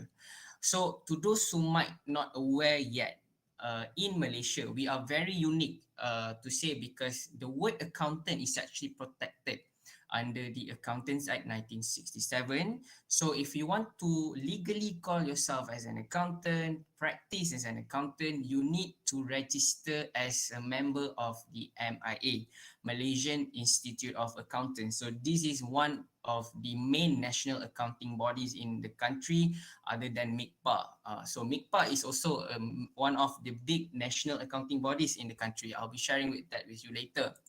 And this is something that really important for you guys as accounting undergraduates to know as well. So currently we have just about 40,000 registered accountants or professional accountants in Malaysia, but the country actually needs 60,000 registered accountants by 2030. Okay, why do I say but? Because this target was actually originally was back in 2020. Wawasan 2020, kita sebenarnya nak ada 60,000 professional or registered accountants in the country, tapi kita tak dapat achieve for a lot of reasons. So this target kita brought forward to 2030 with the hope that the current future generations macam you guys yang tengah study accounting especially will fill up these figures and achieve this 60,000 registered accountants, this number by 2030. And another very interesting fact that I want to share with you guys, and I think I allow to share this with you guys within this scope, is the Bumi Putra percentage in this current numbers is actually less than 10%. So it's worrying, to be honest, okay, because it is less than 10%, it's not even 10%. So but for me personally, the issue here is not to focus on the problem, you know, these numbers. No, we need to come up with a solution, we need to come up with a new vision. Macam you guys as a Bumi Putra, you guys perlu tanamkan daripada sekarang that one day you guys nak jadi professional accountants, you want to become, you know, someone with a professional qualification, and try to increase these figures indirectly. Of course, you will be increasing these figures if you guys actually professional accountants in the future. Okay, and this is where also MIKPA, Yayasan Peneraju, MARA, MyPad, you know, come in with all the effort, with all the commitments to make sure that we can increase these figures, the Bumi Putra numbers of Bumi Putra professional accountants in the country. Okay, but worry not as well, guys. This is something that selalunya students akan ada concern. Okay, when they are studying accounting these days, dia akan cakap ada future ke professional profession accounting ni? The answer is yes. And even here you can tell that the demand for accountants in the country is really high, because we need about half than these numbers. Okay, so it's high in terms of the demand. And the next thing is, yes, you will have the opportunity to explore the profession. And I know there are certain people who might be thinking, oh, nanti accountant punya job ni akan take over by the technology. Well, afraid not. A lot of articles, a lot of forums, a lot of people have been talking about this.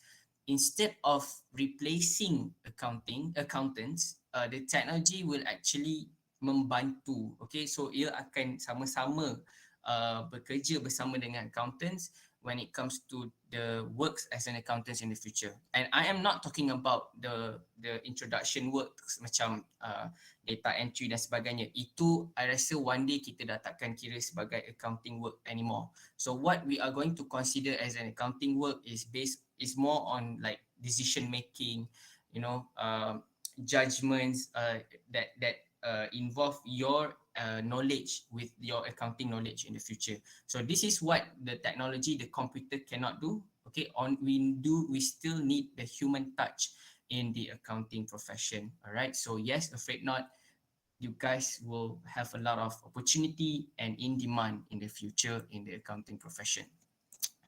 Okay, so now I'll be sharing with you guys about MIKPA. Okay, so to those who might not know MIKPA yet, or mungkin sebelum ni you guys pernah dengar MIKPA tu apa, tapi belum tahu in details like MIKPA ni sebenarnya like what do MIKPA do, what's the role of MIKPA.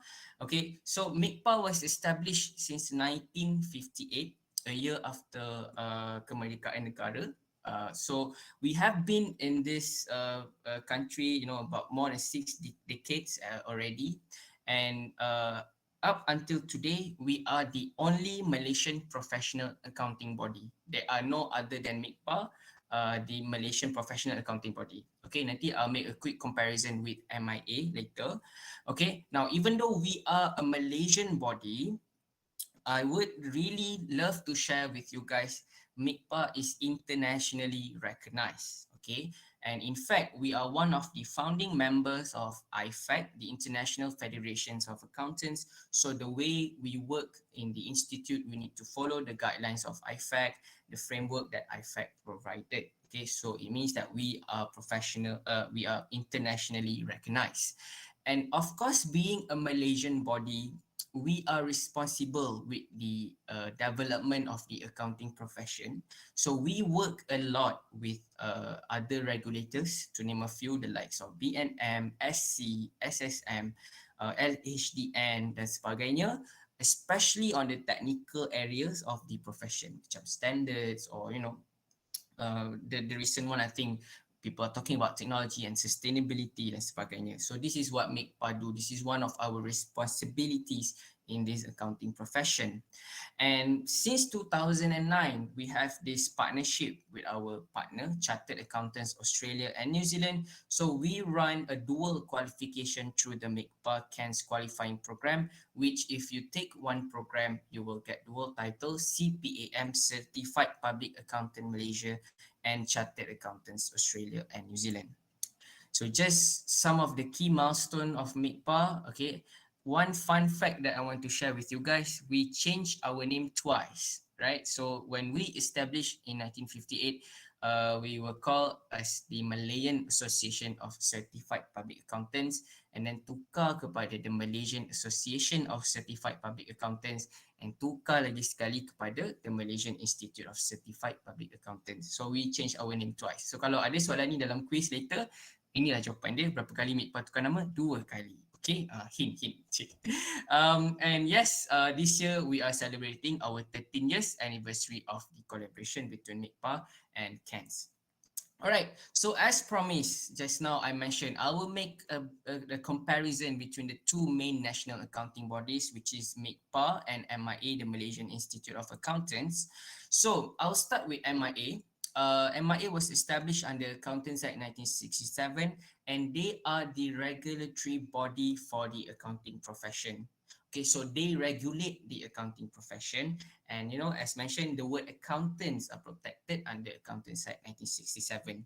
Okay, so you need to become MIA member. How do you become MIA member? One of the way is to gain it through a professional qualification like MIKPA. So you buat MIKPA program, you get the MIKPA qualification, you become MIKPA member, you can straight away apply for MIA membership, which this membership called CAM, Chartered Accountant Malaysia, and it is recognized in the country.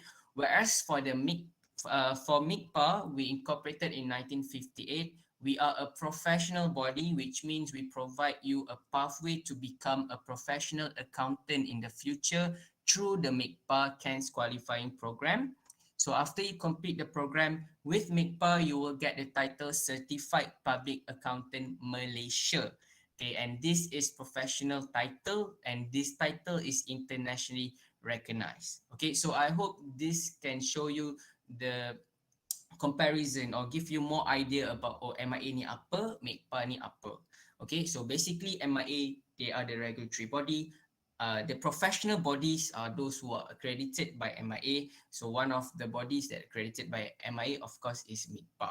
Okay, so to get to know more about MIA, I really love to get you guys go to MIA website, read about MIA to find out more about MIA and get to know them more, the regulator of the profession.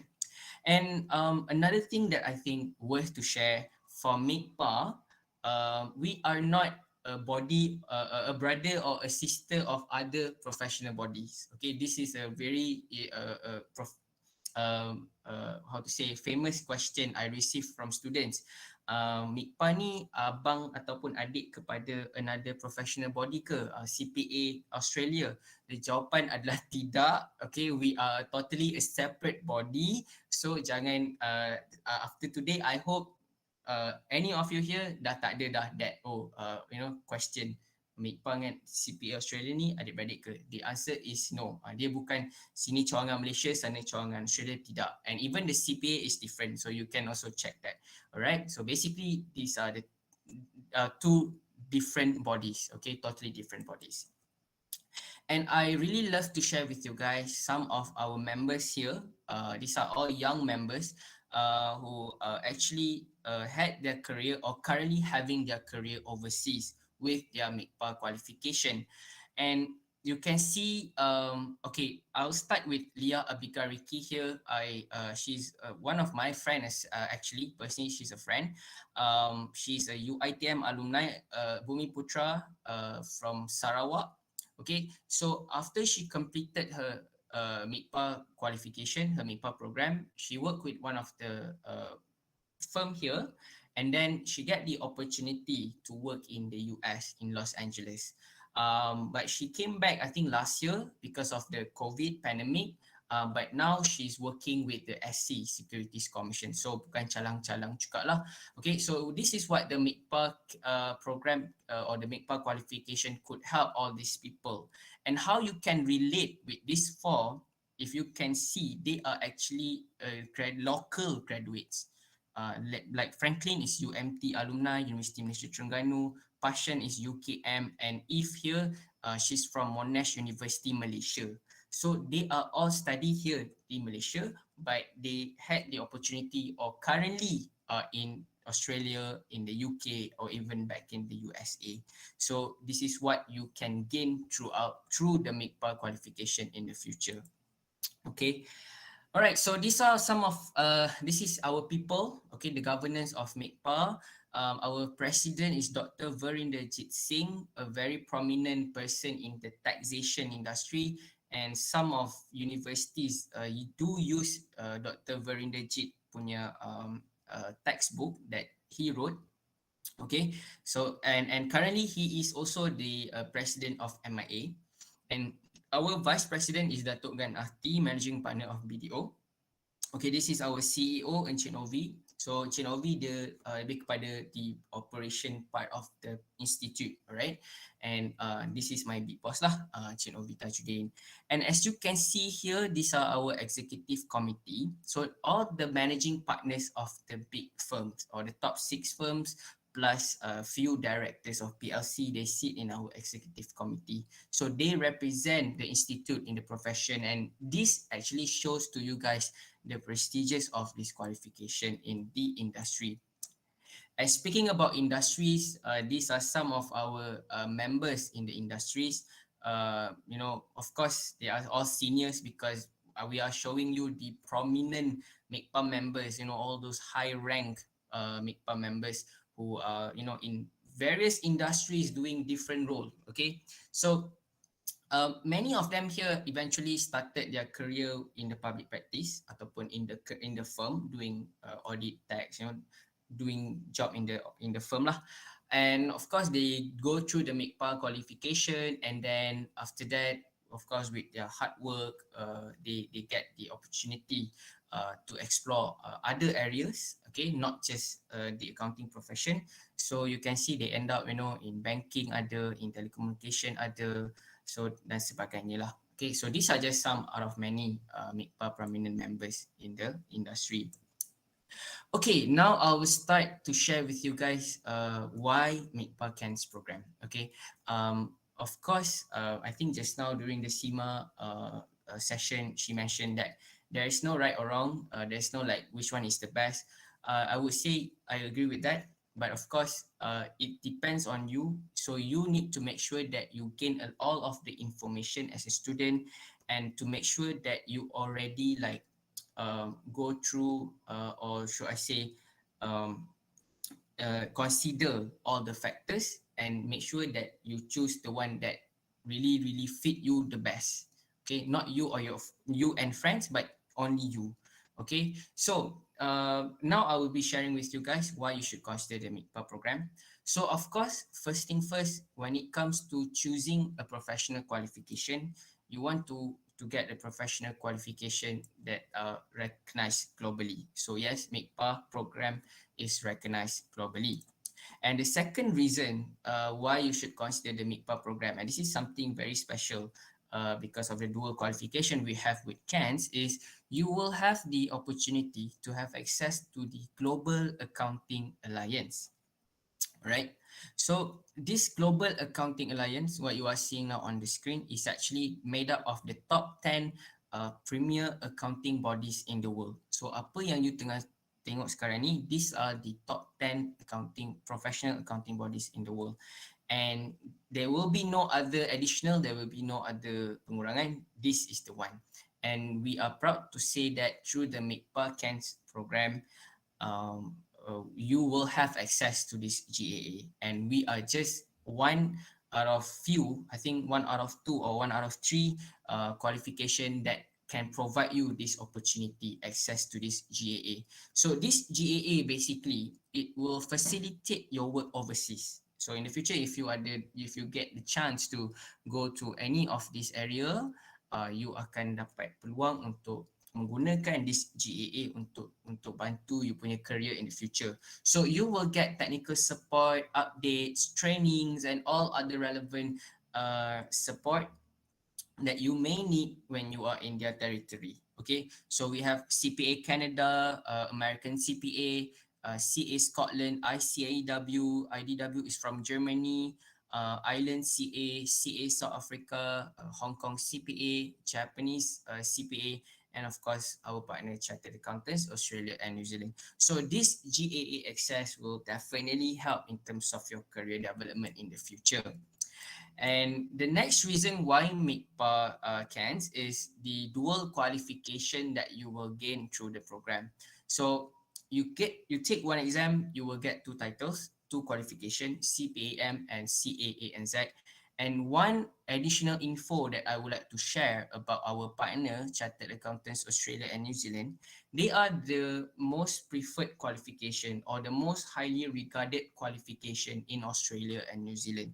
So if any of you here ada yang nak plan to go and work in Australia in the future, maybe you guys want to gain some experience over there, the companies and the firms in Australia and New Zealand, they prefer you to have their local qualification, and their preferred qualification is CANS, Chartered Accountants Australia and New Zealand. So by taking up the MIKPA program through the dual qualification, definitely will help you to open up many opportunities climbing up the ladder, especially there in Australia and New Zealand.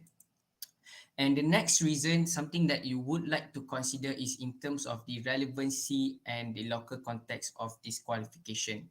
So most of local graduates like you guys akan start your career in Malaysia. And if you can see, or if you do some research, a lot of countries, they do have their own local accounting bodies. And it is very important for someone yang bekerja in that country to belong to their local accounting bodies, so that they will get the updates, the support, the trainings, and all other materials that they need for their career progression. So similarly, this is what MIKPA will provide you. So it is important for you to belong to MIKPA to become a MIKPA member, so that you will get all this help. So for example, there is updates in the standards, there is updates in this procurement, ada updates from Bursa, ada updates from BNM. You will be one of the earliest to get, because if you are become a MIKPA member. Okay, so it's very important in terms of your career progression. So that makes us relevant in terms of the local context in the country. And to add on, in terms of local context as well, one of the module that you need to sit and you need to complete, or one of the subject, is the taxation subject or the taxation module. And for MIKPA CANS program in Malaysia, the taxation module is based on Malaysian taxation law or Malaysian taxation system. So it makes it more helpful and more relevant, especially if you guys start working here in Malaysia. Okay, and one of the requirement in order to become MIKPA CANS member, you need to have at least 3 years of relevant working experience with one of our approved training employers. So we have more than 400 very supportive approved training employers that you can choose from. We have the likes of the firms and various companies from different industries. And most of these firms and companies, they do provide sponsorship or financial support to you guys to pursue the MIKPA qualification. Okay, and additionally, we also work with a lot of funders. I will be sharing with you guys about sponsorship opportunities later.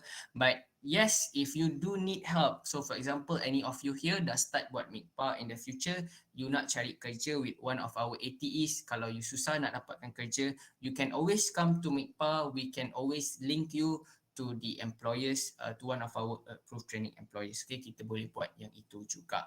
Okay, and last but not least, why you should consider the MIKPA CANS program is because to get the right skill set in your development as a professional accountant. Now, of course, when we are talking about professional qualification, people expect you to be very technically sound, very familiar with the accounting profession. Maknanya kalau orang tanya awak, what is MFRS 9, what is MFRS 16, how do I deal with this disclosure, with that, you dah tahu dah, because this is what you will be covering in a professional qualification, okay, in general. But with MIPA, one additional thing that you will get, or what makes it special as well, is that we incorporate soft skills in our program structure. So maknanya that when you are taking the MIPA program, you akan ada involvement dengan group works, presentation, activities that will improve your communication, your human skills. So kita ada in the past our candidates yang mana they a bit macam introvert, susah nak cakap dengan orang, but because she or he go through the MIPA CANS program, they need to go through these workshops, these presentations, and end up they become better when talking to clients, when dealing with a third party, or when dealing with other people in the future, when they become a MIPA member after that. So this is something that we help our candidates, and very important in terms of your development as a professional accountants in the future. Okay. All right, so these are the pathway on becoming a MIPA CANS member. So as I mentioned, the early stage or the starting point minimum requirement is you need a diploma accredited by MIPA. So with your DIA, with your ITM, you can straight away start with the PSE, Professional Stage Examination. Or if you choose to do a degree in accounting first, you will straight away jump to the advanced stage examination. Okay, so with a degree in accounting from UITM, you akan dapat full exemption from PSE. Okay, and then after that, after you complete the program with your 3 years of relevant working experience, you will get MIPA and CANS membership. Okay, so quickly I will share with you guys about PSE, Professional Stage Examination, if you guys want to consider PSE in the future. So PSE consists of 4 modules, okay. It is a diploma entry. It is a closed book exam, okay, for PSE. Okay, we have 3 terms per year or 3 intakes per year for PSE. You can do PSE either full-time or part-time, and tuition classes are also available currently at UM. And soon we hope to get Sunway test coming in, and even UITM to run our program. This PSE. Okay, so we have 4 modules here: auditing, business and company law, business strategy and financial management, and also financial reporting. So for ASE, Advanced Stage Examination, oops, typo kat sini, sepatutnya ASE. Okay, for ASE, the key structure or the key features of this ASE, it is a combination between coursework-based modules and assessment modules. Okay, what do I mean by assessment modules is actually modules yang ada exam. Okay, so for this ASE, kita ada modules yang tak ada exam, kita ada modules yang ada exam. So one of the main features of ASE or for MIPA CANS program, and what makes us different compared to other qualification, is for modules yang ada exam, we offer open book exams. Okay, so through open book exam, it will help in terms of developing your application skills, your analytical and critical thinking skills, and most importantly, it ensure you guys untuk understand atau untuk faham apa yang you guys belajar, instead of just focusing on memorizing atau menghafal. Alright, so when it comes to closed book, selalunya students tend to hafal saja, but for open book, these are the advantage that you will gain. And of course, it is very helpful in terms of your future career, because once you start working, akan ada banyak referencing yang you kena buat. So dah tak ada masa you nak menghafal apa semua. You akan, do a lot of decision making. It's a fast-paced profession as well. So by pursuing the MIPA CANS qualifying program through these open book assessments can really help in terms of developing all these important skills and build up a very progressive character as a professional accountant. And this program also encourage experiential learning. All right, so especially if you pursue it part-time. So for this ASE, yes, you can also pursue full-time or part-time. Okay, so talking about part-time study, if you opt for experiential learning, maksudnya you boleh actually apply what you are doing while working ataupun your experience in working experience into the exams.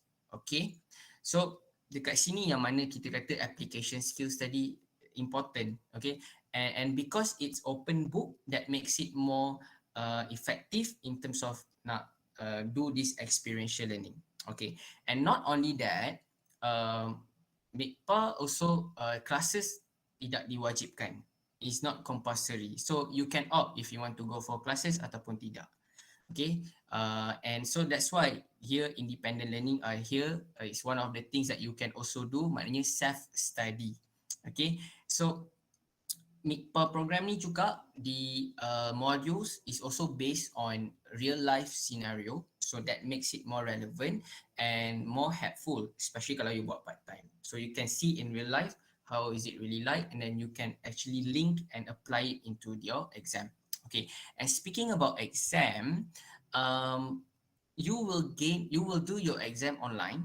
Okay, and this will be how it will be like even after COVID, because we already implement fully 100% online exam.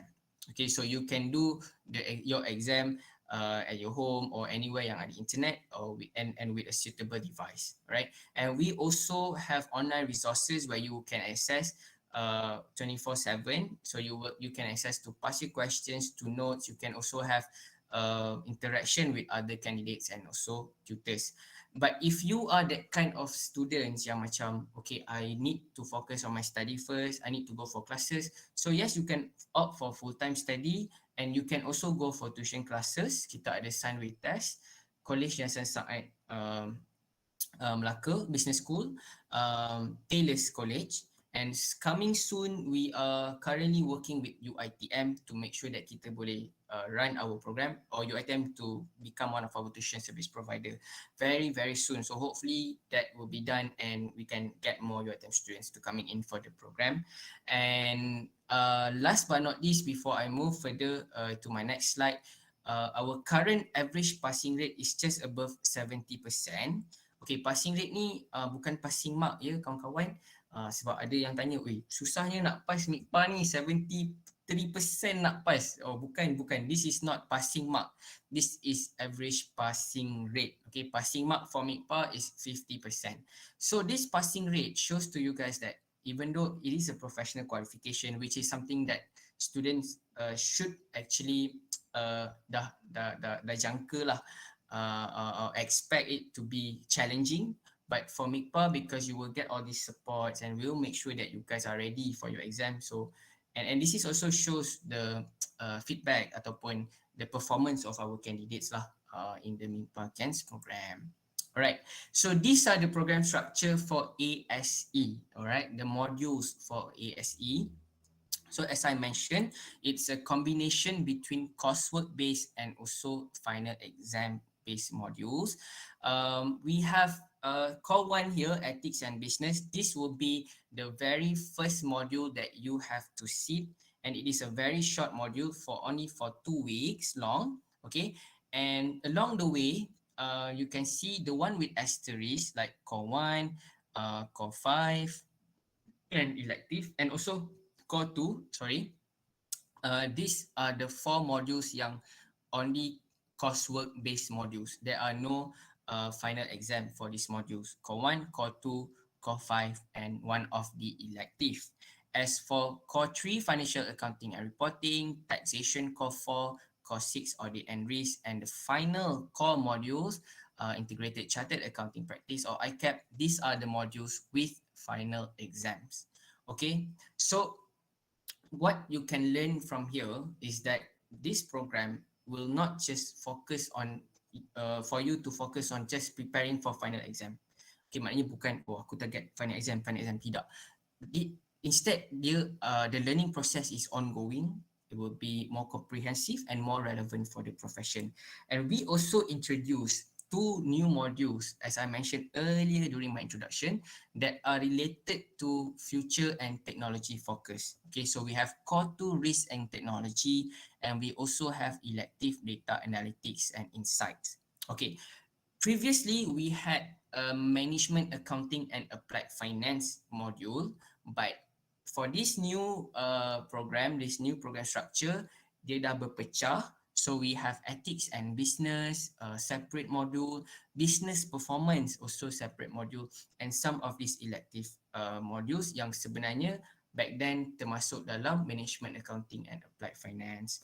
Alright, so overall what you can learn here is very comprehensive. It's not just mainly about financial accounting, kita pun ada the parts of, you know, like business performance over here. And the one that I mentioned berkenaan dengan we incorporate soft skills, okay, which actually part of ethics and business, business performance, and also ICAP, this integrated chartered accounting practice. Okay, so it's 7 core modules plus 1 elective module. Okay, in terms of the duration, okay, if you opt for full-time study, you can actually complete. It is possible to complete everything within a year, but normally kita akan suggest you take time, maybe 2 to 3 years time to complete this whole program. Overall, you will gain 8 years in total to complete the whole MICPA CANS qualifying program. Okay, in terms of the assessment for the program, for those with final exam, which is this top table, you can see the exam component here 60%, 80%, and 50%. Maknanya walaupun kita punya modules ada yang ada final exam tapi still tak 100% final exam oriented. Kita masih ada so-called carry mark, macam mana kita panggil kat uni dulu kan, carry mark. So 40% of carry mark comes from the assessments, the light of online assessment, written reports, and workshop participation. And for ICAP, as you can see here, workshop participation and workshop presentation. So this is the part yang ada incorporate soft skills in the program. For the modules without final exam or coursework-based modules, the assessments are the same, written reports and online assessments. And for Core 1, you ada group presentation. So as early as Core 1, you dah ada that exposure for your soft skills, that communication skills. So overall, this new program provide you a very balanced program. So all the important parts of accounting, audit and risk, financial accounting, taxation, semua masih ada. And then we add up ada business performance, risk and technology, ethics and business yang akan make it more relevant for you guys in the future. Okay, so this just to quickly share with you guys, we have 4 terms in a year. Okay, you can check the full timetable in our website to plan your MICPA journey. And these are our approved training employers. The one that I mentioned, kita ada more than 400 employers for you to choose from. You can check our website for the full list. Okay. And these are something that mungkin will attract or the interest of the degree students, especially year 3 students yang ada kat sini. So if you guys interested to start your MICPA program before you graduate, we have this student sponsorship program or the SSP. So it's a 3-in-1 program. First, you will get internship placement. Second, you will get sponsorship to pursue the MICPA program in your year 3 while you are still doing your degree. And last, you will get full-time job offer plus sponsorship for the remaining modules. Okay, so these are very interesting program in terms of the eligibility. Okay, you need to be Malaysian doing degree in accounting from accredited university by MICPA. You need to have a strong CGPA of 3.35, strong English skills. So we are looking for someone with MUAT band 3 or above. But if you don't do MUAT, but I know for your attempt korang memang buat MUAT lah. Tapi kalau ada yang tak buat MUAT, kita accept any other English test likes of IELTS dan sebagainya. And of course, you need to be active in your extracurricular activities. Okay, so this minimum requirement is actually set by MICPA, but subject to the employer's requirement. And the employers that I mean is this one, the participating employers. Okay, so you can choose from these 15 siapa yang you nak bekerja. But of course, kita always encourage accounting students to start your career with the firm. Okay, and the firms here selalunya dia punya higher chance to get tu lagi tinggi lah, the opportunity, the chances to get the SSP. And how you will go through the SSP, okay, maknanya you akan buat 2 or 3 modules in your final year before you graduate, and then after that the rest is part-time while you are working. Okay. And just to share for your information, MIPA ada conversion program. So if you have any friends that are doing non-accounting degree, mungkin dulu dia buat DIA tapi after that dia tak dapat masuk degree in accounting, tapi dia masih nak jadi professional accountants in the future, it is possible with MIPA. We do have this MIPA conversion program which we run at University Malaya. Okay, so as I mentioned, we have MIPA program sponsorship opportunities. I will go through it quickly with you guys. So we have few opportunities. We have one from MARA, we have Yayasan Pahang, Yayasan Peneraju Pendidikan Bumi Putra, and we also have MAPA Educational Trust Fund. So for MARA, for Yayasan Peneraju, it's exclusively for Bumi Putra sahaja. For term 3 kita baru je close for these two, so waiting for term 4 nanti kita akan buka lagi sekali. Okay, so wait for that. You guys can check our social media, our website for the full info, for details bila akan buka dan sebagainya lah. Kita akan post dekat social media kita. Okay, and as I mentioned, if you have questions, Sarah ada dengan kita hari ni dalam session ni. Okay. Alright, before I end, just to go quickly with you guys, the benefits on becoming a MIPA member. Of course, I have covered a lot of it here, but I would like to highlight about the recognition from other bodies. So MIPA, we do have MRA signed with other professional bodies such as ICAW and ACCA. So kalau you nak jadi member of these bodies, is doable with your MIPA qualification. Of course, ada requirement dia lah without taking their exams. Okay, and of course, if you want to also become tax agent, if you want to become a company secretary ataupun insolvency practitioner, you can get the certificates, you can apply for it with your MIPA qualification because we are recognized by the regulators. Okay, so in summary, what's in it for you? MIPA membership will give you access to the MIA membership, the recognition from the regulators, the CANS membership as the most highly regarded qualification in Australia and New Zealand, the GAA assess passport, the open book assessments, the incorporation of soft skills in our program, the 73% passing rate, and sponsorship availability for the program and financial supports from the employers as well. And last but not least, guys, if you do make CANS program, you will get the opportunity to differentiate yourself and stand out as a MIPA and CANS member in the industry, in the profession. Okay, so if any of you here would like to have a one-on-one session with me or with any of my colleague, kalau macam lepas ni, saya sebenarnya ada soalan nak tanya lagi, ataupun you just want to have a chat, okay, sometimes students you need that kind of, nak ada consultation dan sebagainya, you can book an appointment with us for a personal virtual session. You can scan the QR code on the screen. And upcoming events for MIPA, so this is something that very famous about MIPA juga, is kita sangat aktif untuk dalam organize events for students. Okay, so coming we have MIPA Technical Talk series, which covering ESG.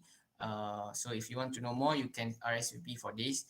And ada satu lagi sebenarnya, I tak letak dalam ni, I terlupa nak letak, tapi kita ada real teachers heroes teach, it's an event for Teachers Day in May. So tak apa, nanti I akan letak link dekat dalam chat, you guys can click and see the details lah. Okay, so yes guys, please do follow us on social media. We are very active in social media.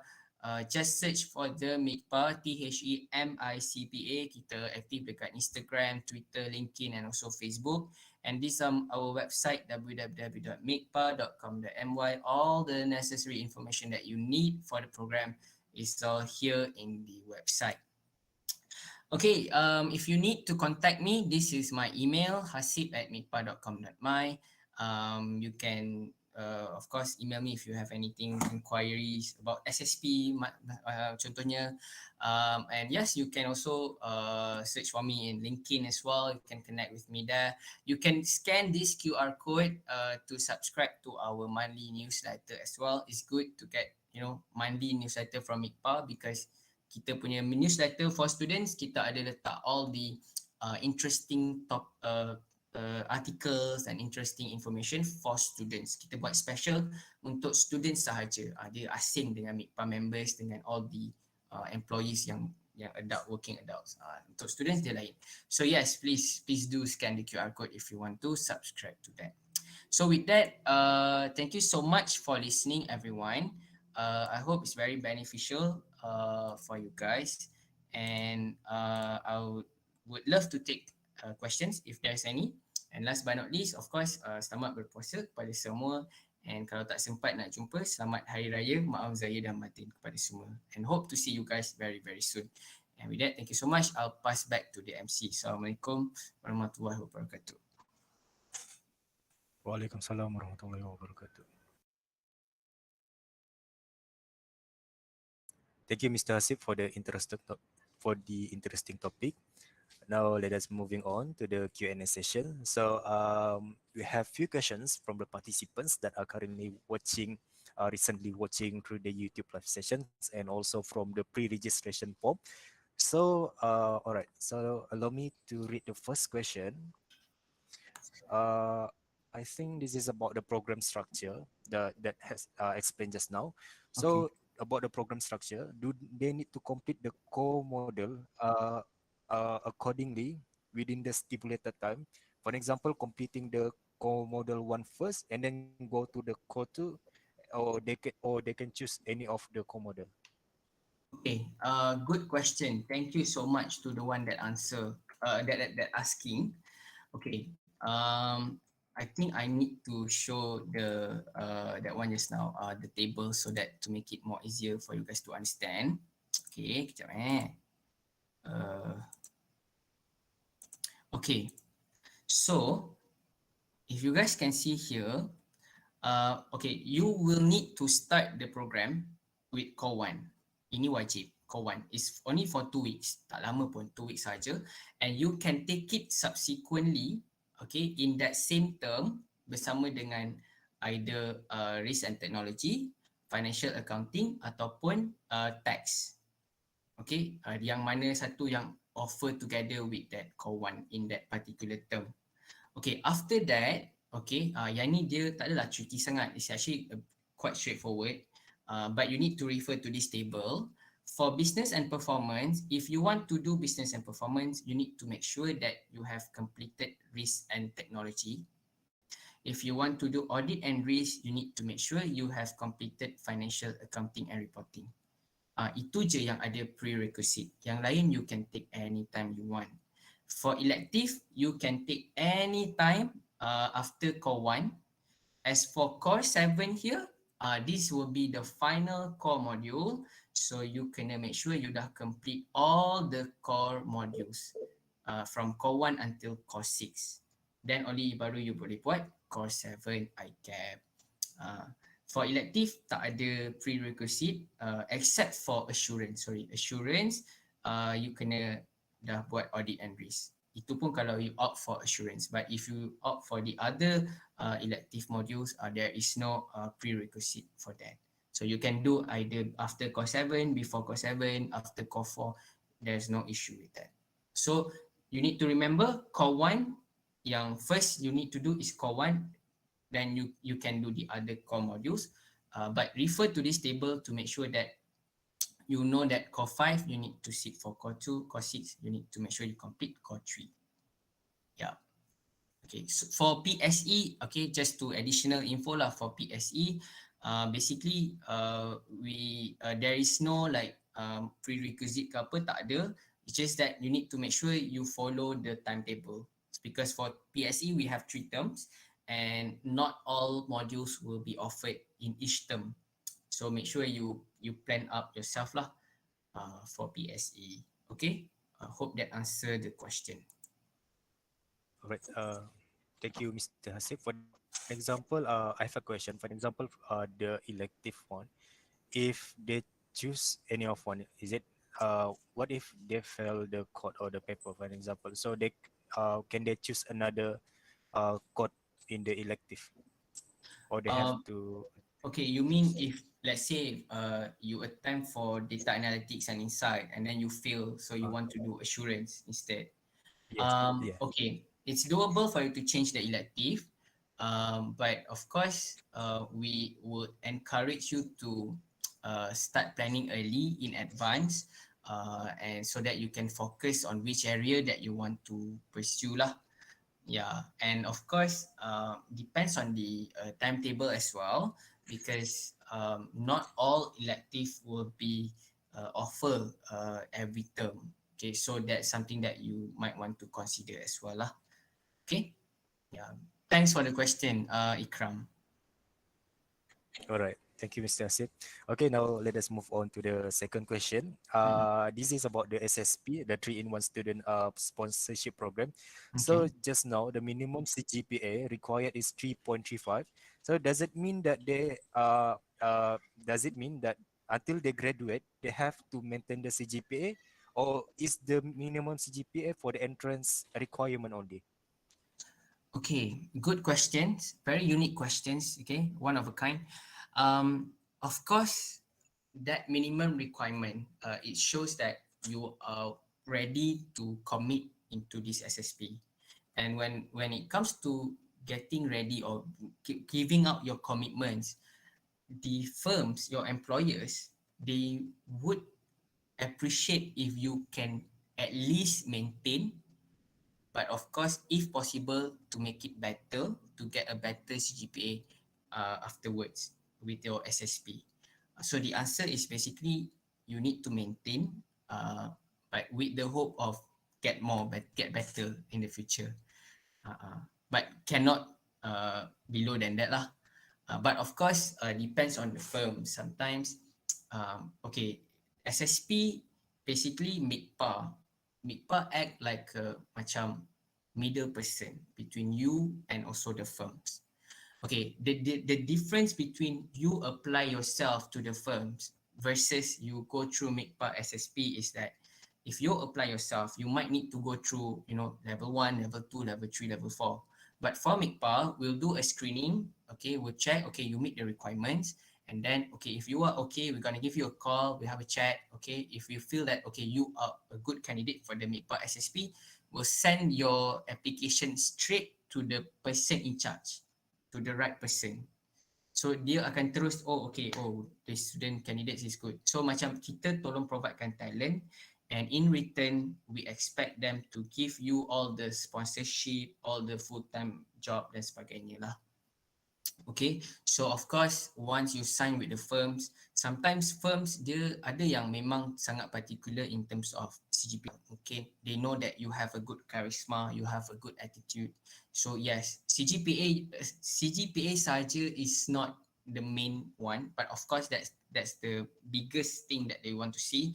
But other than that is of course your attitude and the way you communicate. Okay, so that one is also very important, especially for SSP and especially for your future career in the future, right? Yeah, so yeah, I guess soalan pendek tapi lagi sikit lah jawapan, just for information for all.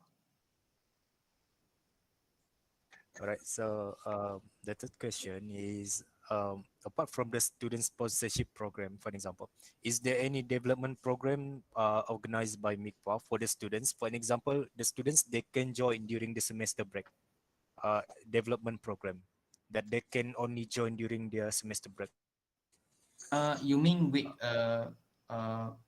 like a certificate, things like that? Yes. Okay.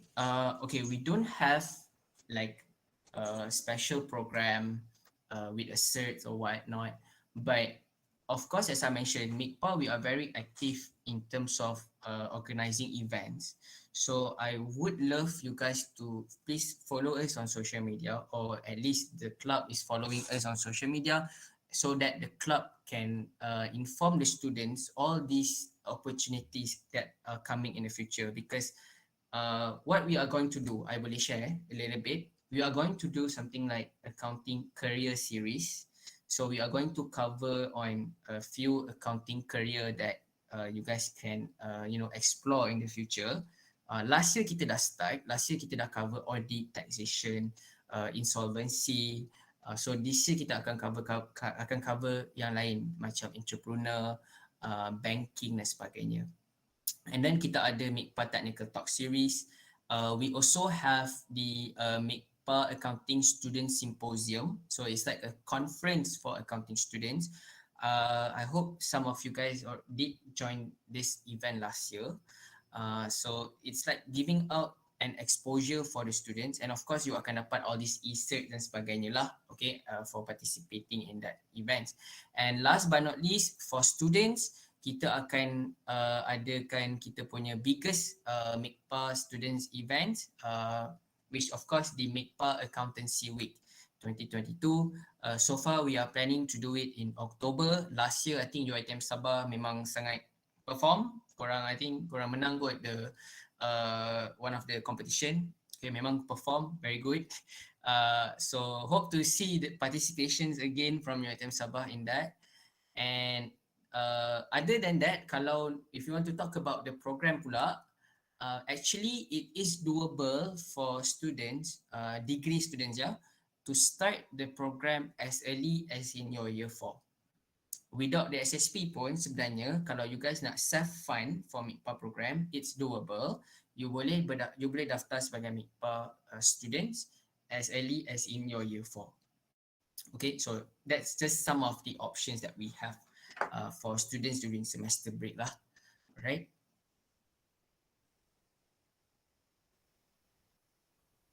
Yeah, all right. Thank you, Mr. Hasib. Yeah, because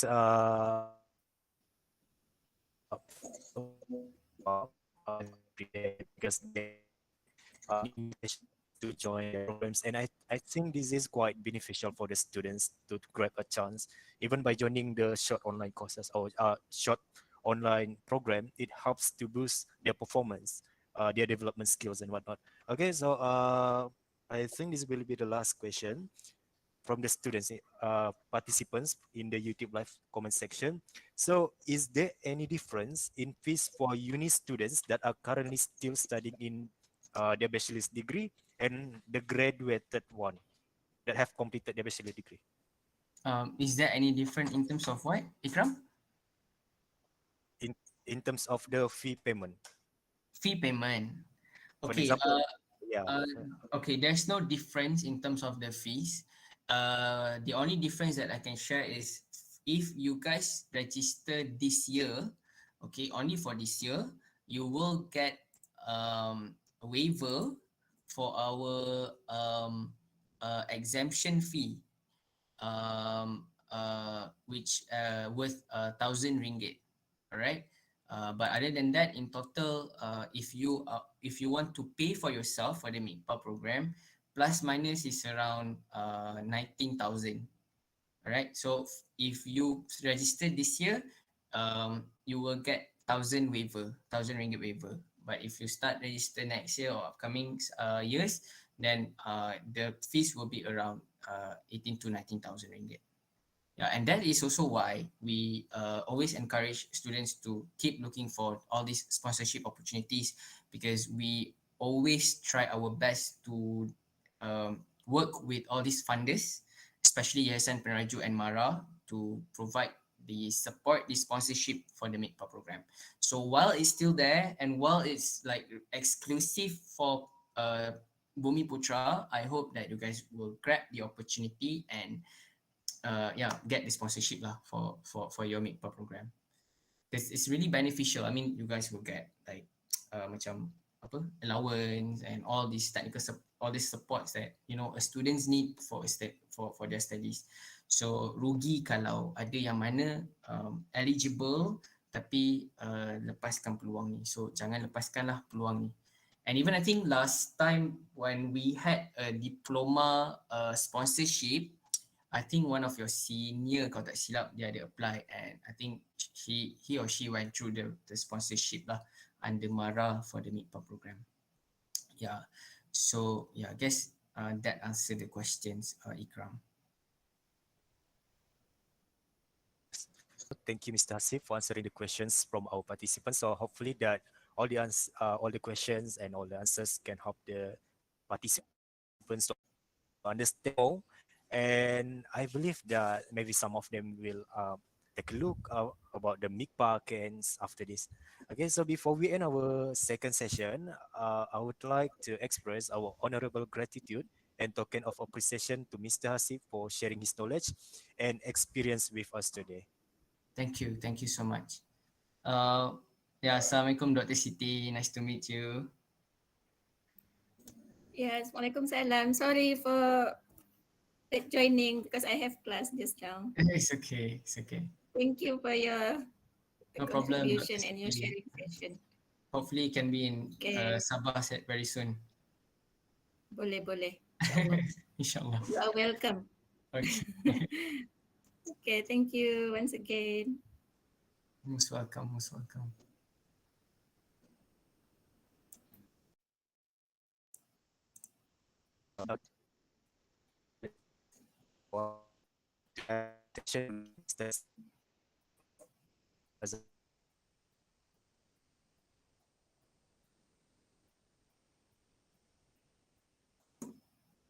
Okay, so I would like to invite everyone to have a photo session with Mr. Hasib as our memories for today. Okay, everyone. 1, 2, 3. Okay, done. Thank you. All right. Thank you so much. Thank you so much, Mr. Hasif. Welcome. Take care, everyone.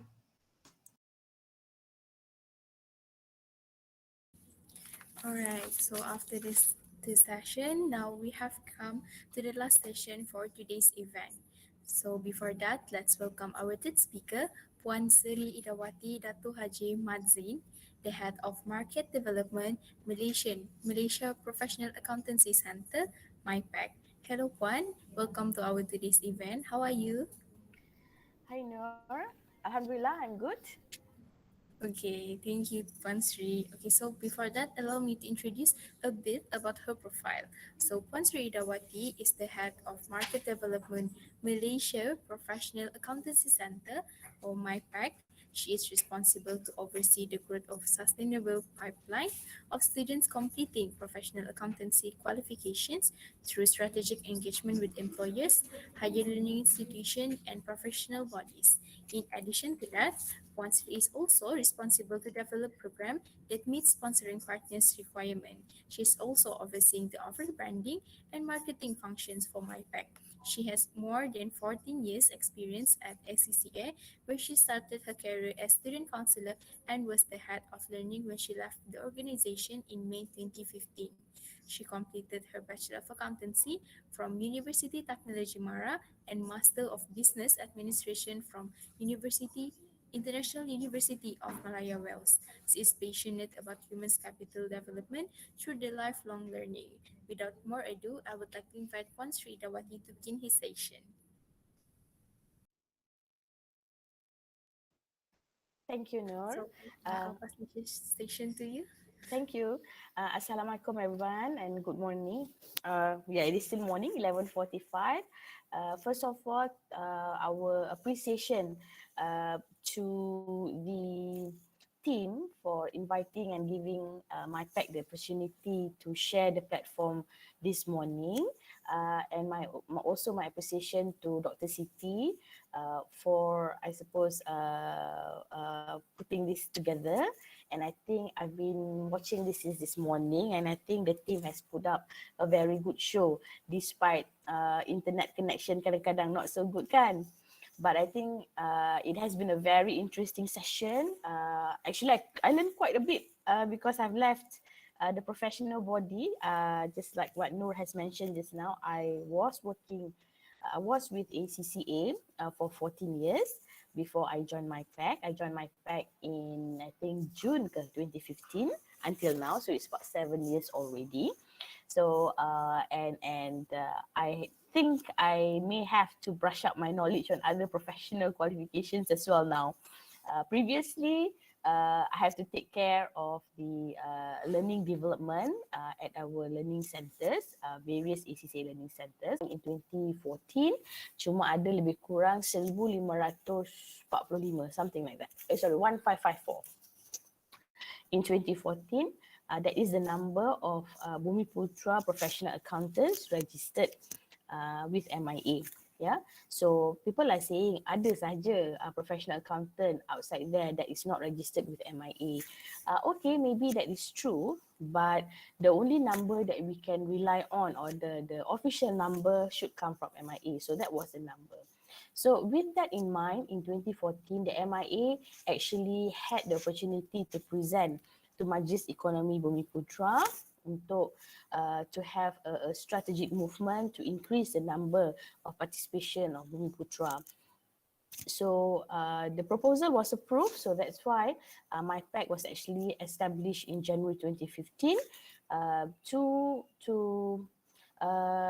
drive the strategy, to drive the action plans to increase the number of Bumiputra. So in order for us to do that, so what does my pack do? We have to increase, or rather we have to do a lot outreach activities, because for my pack, since our inception, we would like to focus on students or candidates yang datang daripada keluarga yang kurang berkemampuan. Because we know kalau kita target just Bumiputra ada macam-macam kan, ada Bumiputra yang kaya raya, ada Bumiputra yang memerlukan bantuan. So our target is really yang memerlukan bantuan, because mana yang from the, I don't like to use the classification, but that is what it is, yang P40, M40, T20 semua tu, kebanyakannya especially yang M40, the higher levels, but M40 pun dia ada range dia. The higher level tu, kebanyakan ibu bapa diorang pun dah memang professional, so they know the pathway about professional accountancy, so the awareness is there. Tapi the larger of our population belongs to the lower category, so that is where we have to do a lot of outreach. Mungkin the students in UiTM KK already aware about all the professional accountancy. It's just a matter of you to choose mana yang you suka. You nak ACCA ke, you nak buat MIPA ke, you nak buat SIMA ke, you dah tahu. You only need to choose saja. Tetapi when we go outside, especially when we go to the school level, we realize that they don't even know about the career progression or the career that they can enjoy as a professional accountant. And that is the bulk of it, yeah. So we do outreach activities. We go to school. We don't go to school dekat all the yang besar-besar saja, but we go to the rural area schools. You know why? Because if we don't give them the exposure, nanti takut ketinggalan, right? So to cut the cycle, we have to do outreach activities a lot. And we also, but sometimes for the university level students also, the outreach activities mean it's not about telling them or telling them about the professional qualification and kenapa you kena jadi accountant that have professional qualification, but it's about encouraging them. Sebab kadang-kadang bila you dah belajar 3 tahun, lepas tu you ditambah lagi buat your degree, you rasa nak kerja dulu kan, tapi selalunya bila kerja and then you buat professional qualification, that's where the challenge comes in. Yeah, so what we wanted to do is have a lot more engagement with the university students, with the diploma students, to let them have a serious thoughts of doing professional qualification, if possible, on a full-time basis. So that's part of our responsibility. And then on the sponsorship felicitation, MyPack is not a government agency. We are a company limited by guarantee. We have our small funding from the government, but that is for our operation. Untuk sponsor student, we have to collaborate with various parties. Later I will show lah with various organizations to raise the fund so that we can actually fund the students. And then we select our own students, because bila kita dah ada funding, bila kita dah create awareness, we have to select the better students or rather the most dedicated students to do the professional qualification. Then after that, when they come in, we have to ensure kita tak nak just bagi duit lepas tu okay, you buat sendirilah, pandai-pandai you lah. Tak ada. At MyPack, we make sure that once you're in the system, you'll be monitored, your progress your progress akan dipantau. Kita akan tengok you buat ke tak you punya homework ke atau your test ada at good marks. Kalau marks you tak bagus dekat your test, macam mana you nak ambil examination? Okay, then we will see kenapa tiba-tiba masa you masuk the first 2 session exam okay, lepas tu the other exams menurun. So all that will be monitored by our scholar management and various interventions will be done. For example, kita akan ada one-to-one session dengan our scholar to talk to them about apa masalah you, kenapa, apa yang you perlukan, and then sometimes we have group counselling, we have mentor-mentee program, a lot of things to make sure student yang come into our program has a higher chances of completing the professional qualification. Okay, right. So next, check it. This is an introduction to our board of directors and also the management team. If you can see, our board of directors led by our chairman, Datuk Faiz, who is also executive chairman for PwC Malaysia. Then we have Datuk Abdul Rauf. I think he is also a council member of IPA. He's our board member. He's a managing partner of EY. Datuk Johan, managing partner of KPMG Malaysia. We also have Datuk Bazlan. Kiranya semua orang Datuk-Datuk lah. We hope after this we can have some Datin or whatever. But that's aside the point. But really, if you can see, we have Datuk Bazlan. He also sits in Bursa Malaysia Berhad. Datuk Nik Muhammad Hashuddin, you may have known him from his Tabung Haji days. He was a CEO last couple of years ago. But really what you can see here, all these directors are all accountants with professional qualification, and they are all contributing their time, their effort at no charge at all. Kadang-kadang you bacakan sometimes in news sekarang banyak orang cakap pasal directors this receiving remuneration berjuta-juta, receiving remunerations, receiving leave package and sebagainya for the directors. But for MyPack, we don't pay a single cent. There's no director's fee, there's no meeting fees, there's nothing. They really contribute the time, and every board meeting we would have at least 80% of them coming in and ensuring that they contribute actively. Sometimes they also help us to meet the corporate organizations so that we can present our case and then raise the fund. So they're really giving their time and dedication to make sure that we are able to achieve our objectives. And because of late, kita banyak dapat contribution from the zakat authorities dan juga some organizations they use their zakat wakalah atau zakat perniagaan to sponsor students. So we have to make sure that the utilization of fund must be Sharia compliant. So that's why we have Ustaz Muhammad Nazri, who has been appointed as our Sharia advisor. As far as the management team, we are quite lean. There's only 4 of us. We have Datuk Zaitun. She is actually the founder for MyPack, and then now she acts as the CEO. And then I lead the market development, and Puan Zarina lead the scholar management. And we have Zaidi as our head of finance, who is also a fellow member of ACCA and also UiTM alumni. Kira macam Datuk Zaitun is UiTM alumni. She completed her ACCA I think in 75 ke macam tu. Or is it slightly later in the 80s maybe at UiTM. So we have a number of UiTMs here lah. Okay, and then so far what we have actually accomplished since our inception, we have actually helped or rather we have actually produced 978 graduates from various professional qualification, but I must say 90% of them are ACCA. We also have prize winners. Prize winners is something that we're kind of we are proud of.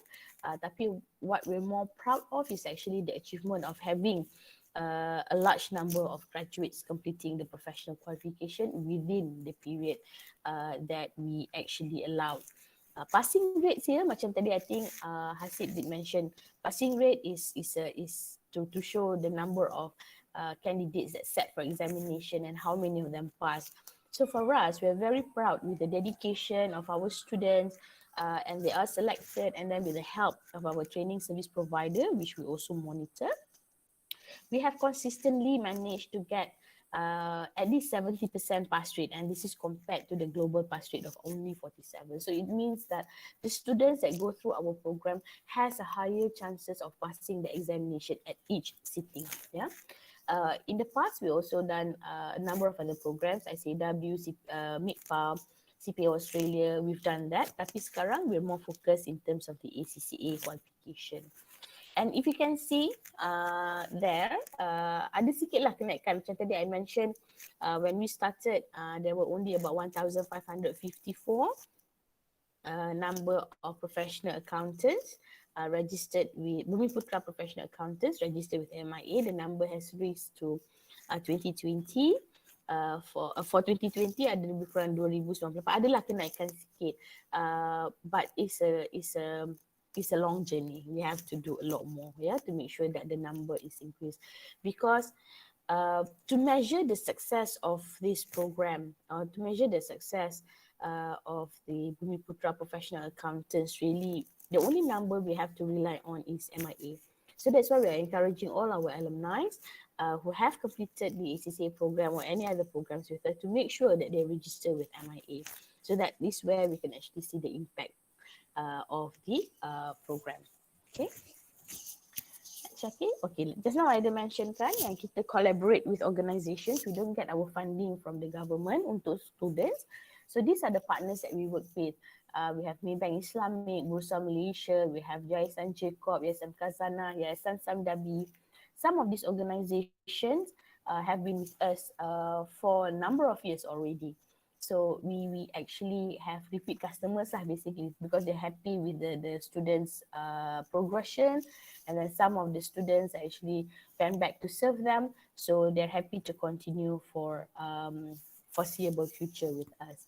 Like I mentioned also, selain daripada corporates, kita pun ada zakat authorities that help us out. Macam Zakat Selangor, Zakat Kedah, diorang semua ni contribute, what do you call it, contribute in terms of the funding so that we could actually assist more students to get through the professional qualification. Okay, next. Right, so what I have in mind really, I know this morning you have had the presentation from SIMA, then later on from MIPA, but for my fact, for the last couple of years, we have actually been focusing on the ACCA qualification. Reason being is that, satu, because the infrastructure is already there, and then the frequency of examination. And also, if you study the professional qualifications, you will see that there are certain papers in some other professional qualification, you may need to be attached to authorized training organisation atau approved employer before you can sit for that paper. So bermakna you boleh study full time on certain papers, tapi untuk habiskan exam tu, there's certain paper, one or two papers, you at least one paper, you kena buat while you are working. So to make sure that you get a placement, to make sure that you get to sit for your examination at approved employers, we find that can be challenging. So that's why for ACCA, you can sit for the paper, you can start in your university, then after that, you come and do with us on a full-time basis. Yeah, bila you habis full-time, you dapat you punya professional qualification, which is ACCA, and then you can focus on your career development. So that's why for the past couple of years, we have been focusing on ACCA because we think that it's much easier or cleaner for candidates to do that. So for course, you will get certain exemptions from the ACCA, and then we give you another 3 years to complete the ACCA qualification.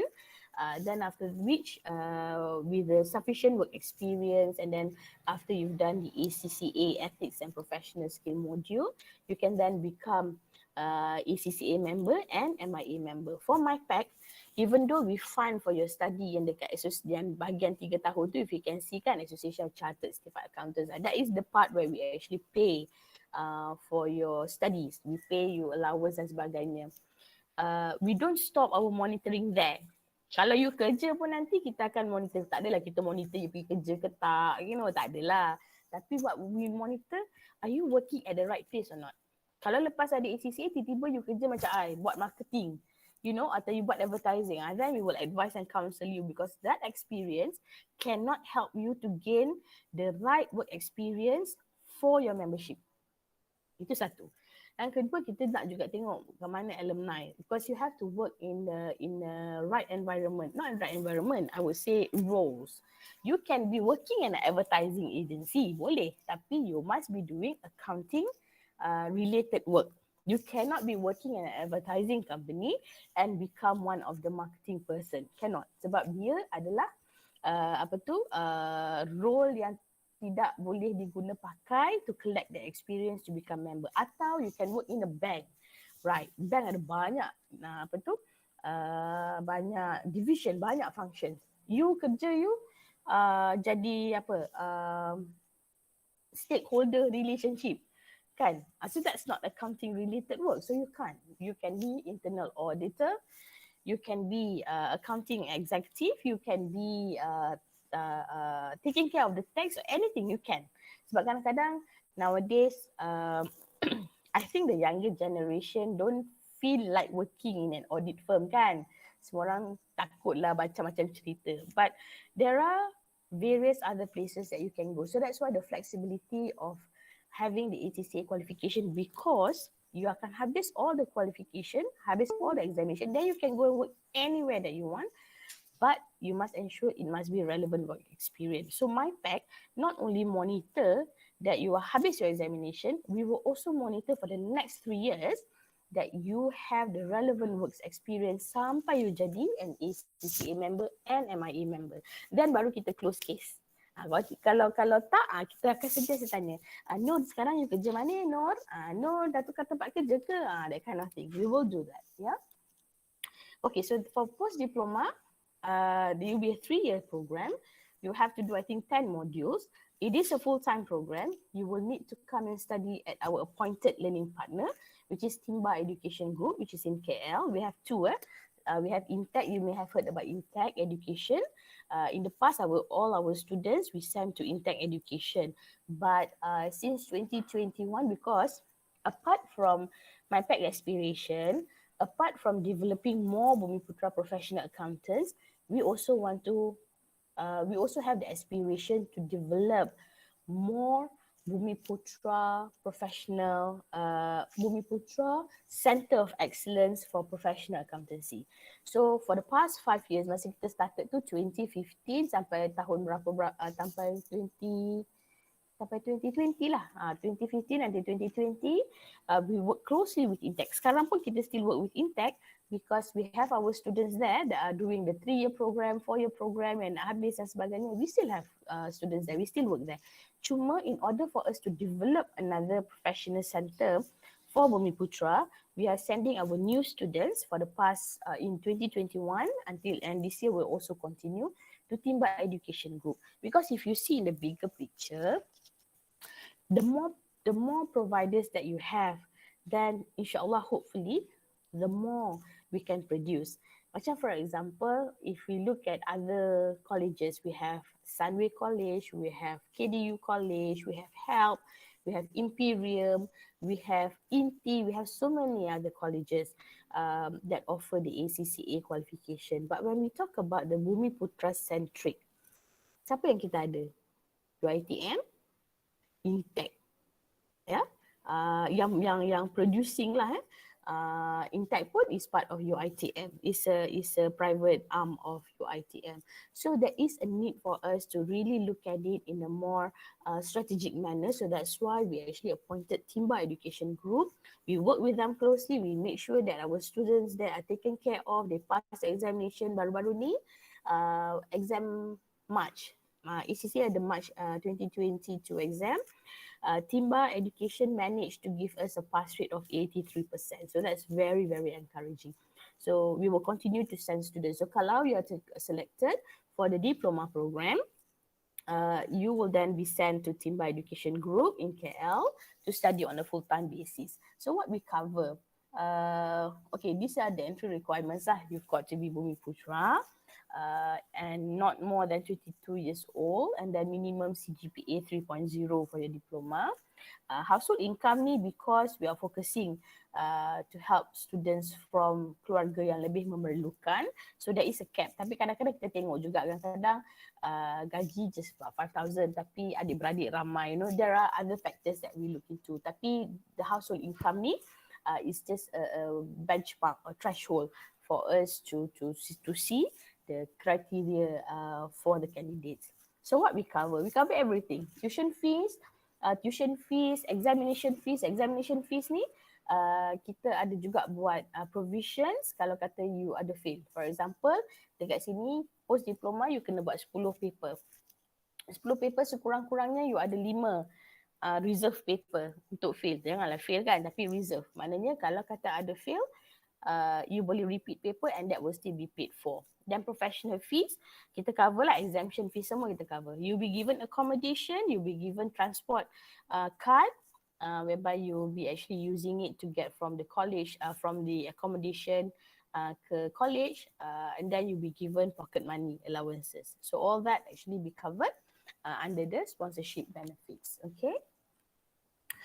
For the ACCA, I'm sure maybe you have had a chance and opportunity to talk to the ACCA rep one way or another. So basically, what you'll be doing later on, kalau you dah habis your diploma, you will do all the applied skills macam business law, performance management, tax, and financial reporting, and then on the strategic professional levels. So all in all, I think you have to do about 10 papers for the, unless are you exempted for law paper? I think you are. If you are exempted, and then you do 9 papers, but everything will be covered under the sponsorship program, okay? 9 papers pun, we will still give you 3 years to complete on full-time basis. Okay, so next, I believe also, probably some in our audience, you are currently pursuing your degree. Same thing for degree, you are given 2 years. Diploma tadi ada 3 years because you have to do 9 papers. But for degree in accountancy from UiTM generally, we'll get 9 papers exemption. So you cuma perlu buat 4 more paper and then you are given maximum of 2 years to complete. Tetapi I think in the past few sessions, few examinations, because our selection is very stringent, and then with the support from the tuition provider and then also dedication from the student itself, quite a number of students can actually complete the 4 papers of ACCA within 1 year to 1.5 years sahaja. Walaupun kita bagi dia 2 tahun, tapi dia manage to complete the program earlier.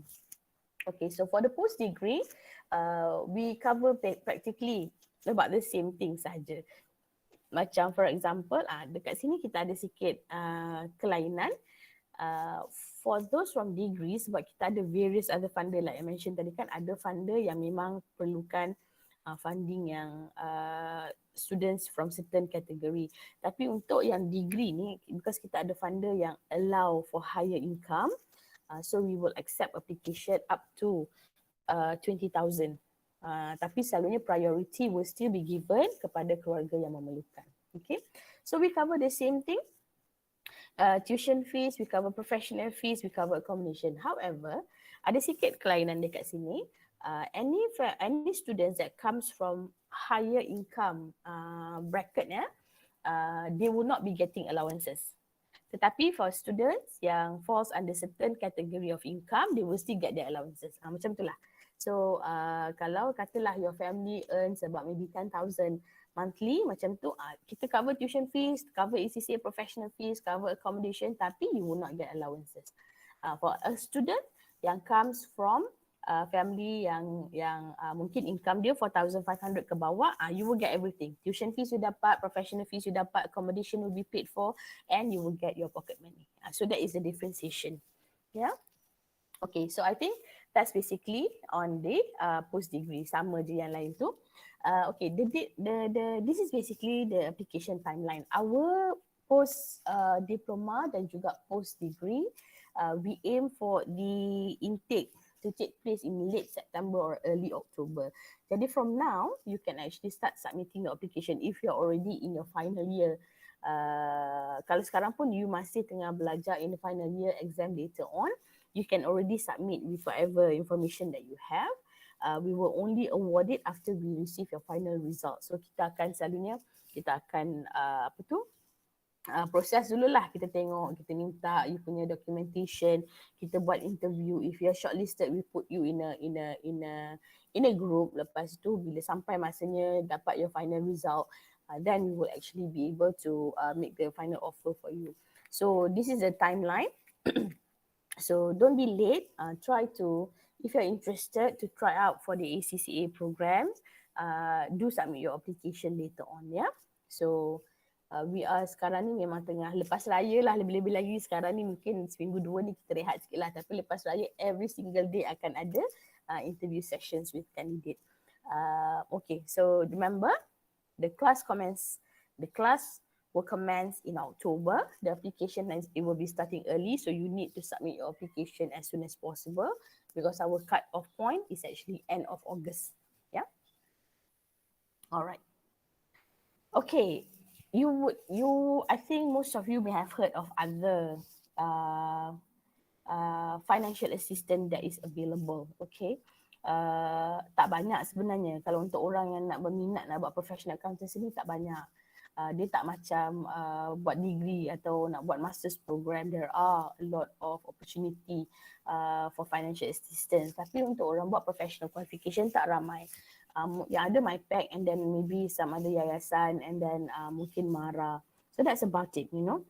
So why is it that you choose what you choose? So with MyPac, I think our main differentiation is that we have what we call our professional development program, MPDP. This is where we actually make sure that in addition to studying for your professional examination, you also have to go through series of program to help you build up your skill. Ni macam you punya extra curriculum lah. Yeah, tapi it is actually structured to help build your confidence as a professional accountant, to help you increase your critical thinking skills, yeah, decision making skills. So these are under the NPDP. And because MyPac works closely with various organizations, so we always have the opportunity to network, give the opportunity to network for our students, to network with the organizations that we are working with. So we have a close relations with a number of organizations whereby selalu ni diorang akan invite lah, nak jumpa lah our scholars dan sebagainya. And because of that, I think in terms of employment opportunities, in many instances, right, those with ACCA qualification, they are able to actually secure employment rather easily, even during pandemic time. What happens was, orang kan sekarang kata susah nak cari kerja, ada orang kena retrench and everything due to the pandemic situation. But at the height of it, in 2020 kan, masa tu semua orang lockdown, semua kerja from home, we ran a survey for our own scholars, our own scholars dan juga alumni yang dah bekerja. We asked them how are they impacted through the pandemic situation. Have they been retrenched? Have they been ada apa tu, potong gaji ke? What are the circumstances and challenges, you know, that they have to face?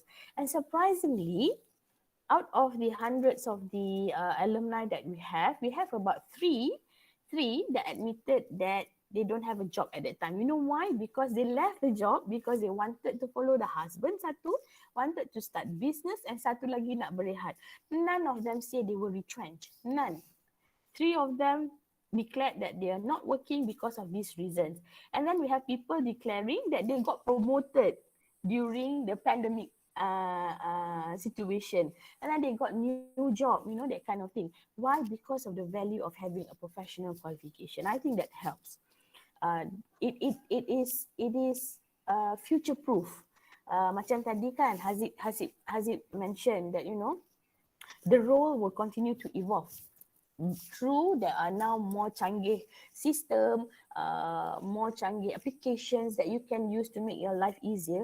But at the end of the day, the higher thinking work will have to be done by someone who is qualified, and hopefully that will be you. So employment opportunities, I think when you have a professional qualification, regardless lah, what you have, will be able to make you more future ready, future proof per se. As far as my pack is concerned, employment opportunities, because we don't have to do a lot. You already have the skills you dapat daripada MPDP. You dah ada your professional qualification through the examination. Kadang-kadang ada juga our scholars yang pada kita lambat dapat kerja, kalau lepas 3 bulan dia graduate tak dapat kerja. So we will ask them, kenapa tak dapat kerja lagi? Where have you been applying? And then we always find out, ni tak ramai lah, sikit sangat, very small percentage. They don't get the job yet selepas habis exam because satu, dia tak mencari pun. You tak cari kerja, mana you nak dapat kerja? Dia kata nak rehat dulu lah Puan Seri, susah tau belajar ACCA. Okay lah, I take it. But then when they actively look for job, then they got the job. Then we have some scholars that say that I've been away from my family for so long. My family is in Ipoh, in Terengganu. I nak cari kerja kat sana. Tapi when we look into the economic factor, right? Nak cari kerja in Terengganu and also in Ipoh, that kind of places, it's not as easy.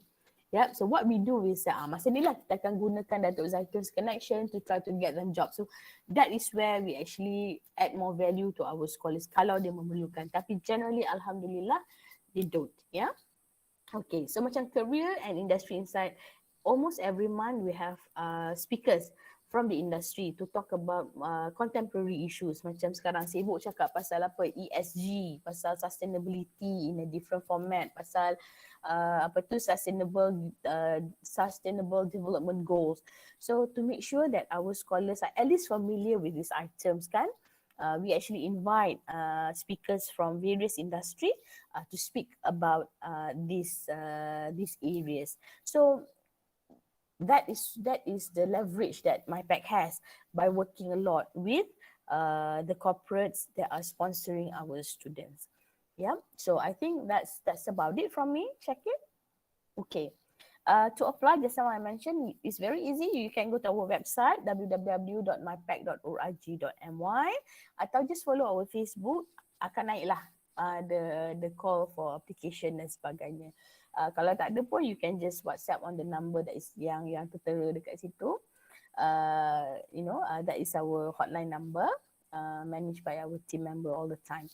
So I think that ends my presentation for this morning. Thank you for staying in. So I suppose I hand over to moderator for the Q&A session. Kalau ada soalan. Okay, so thank you, Puan Sri, for the session just now. It is such a wonderful sharing.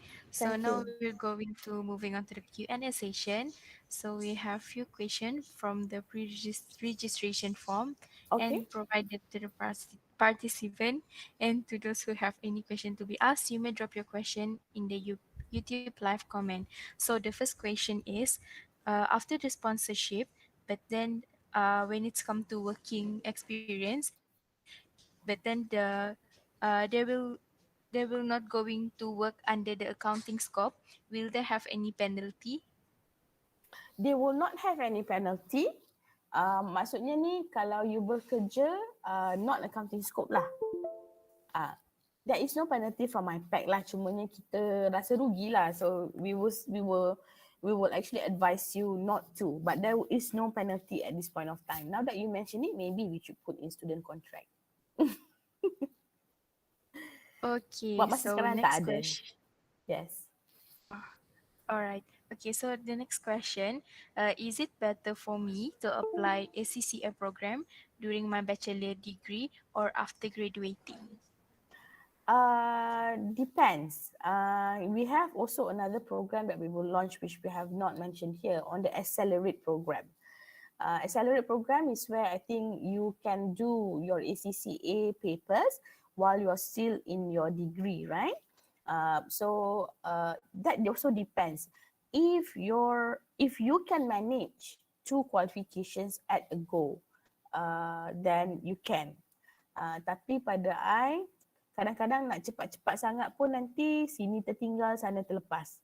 Ya, tak ada salahnya kalau you habiskan dulu dan baru you start ACCA. Maknanya you can apply in your final degree lah rather than you apply in your year 3 macam tu.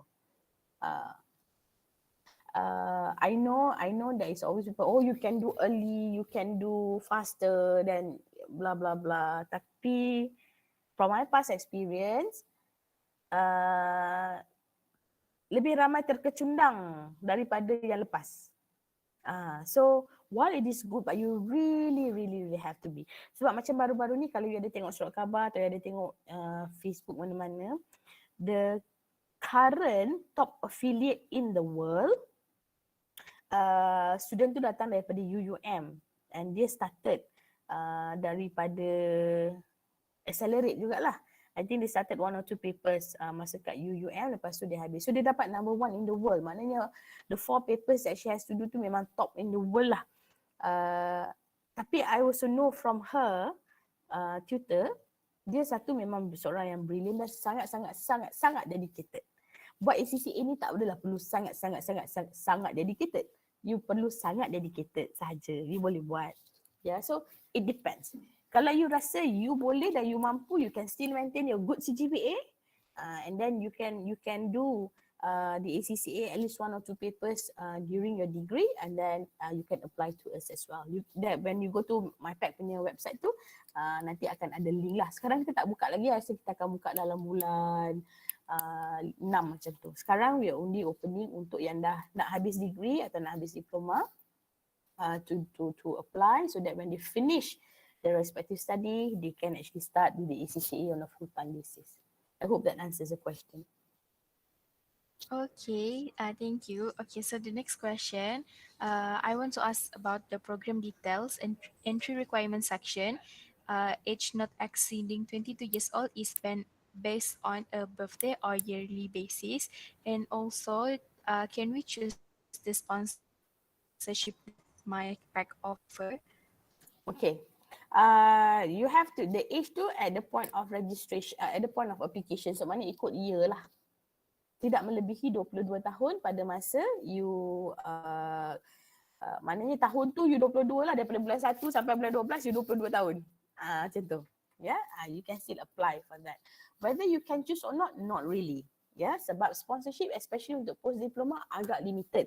So we have to abide with that. Tapi sebelum you sign any contract with us, you will be informed siapa yang akan sponsor you. And that is up to you whether to terima atau tidak. We give you, there is still freedom of choice lah. Tapi you tak boleh nak pilih, oh saya nak company Maybank, saya nak yayasan bursa, tak boleh yang tu.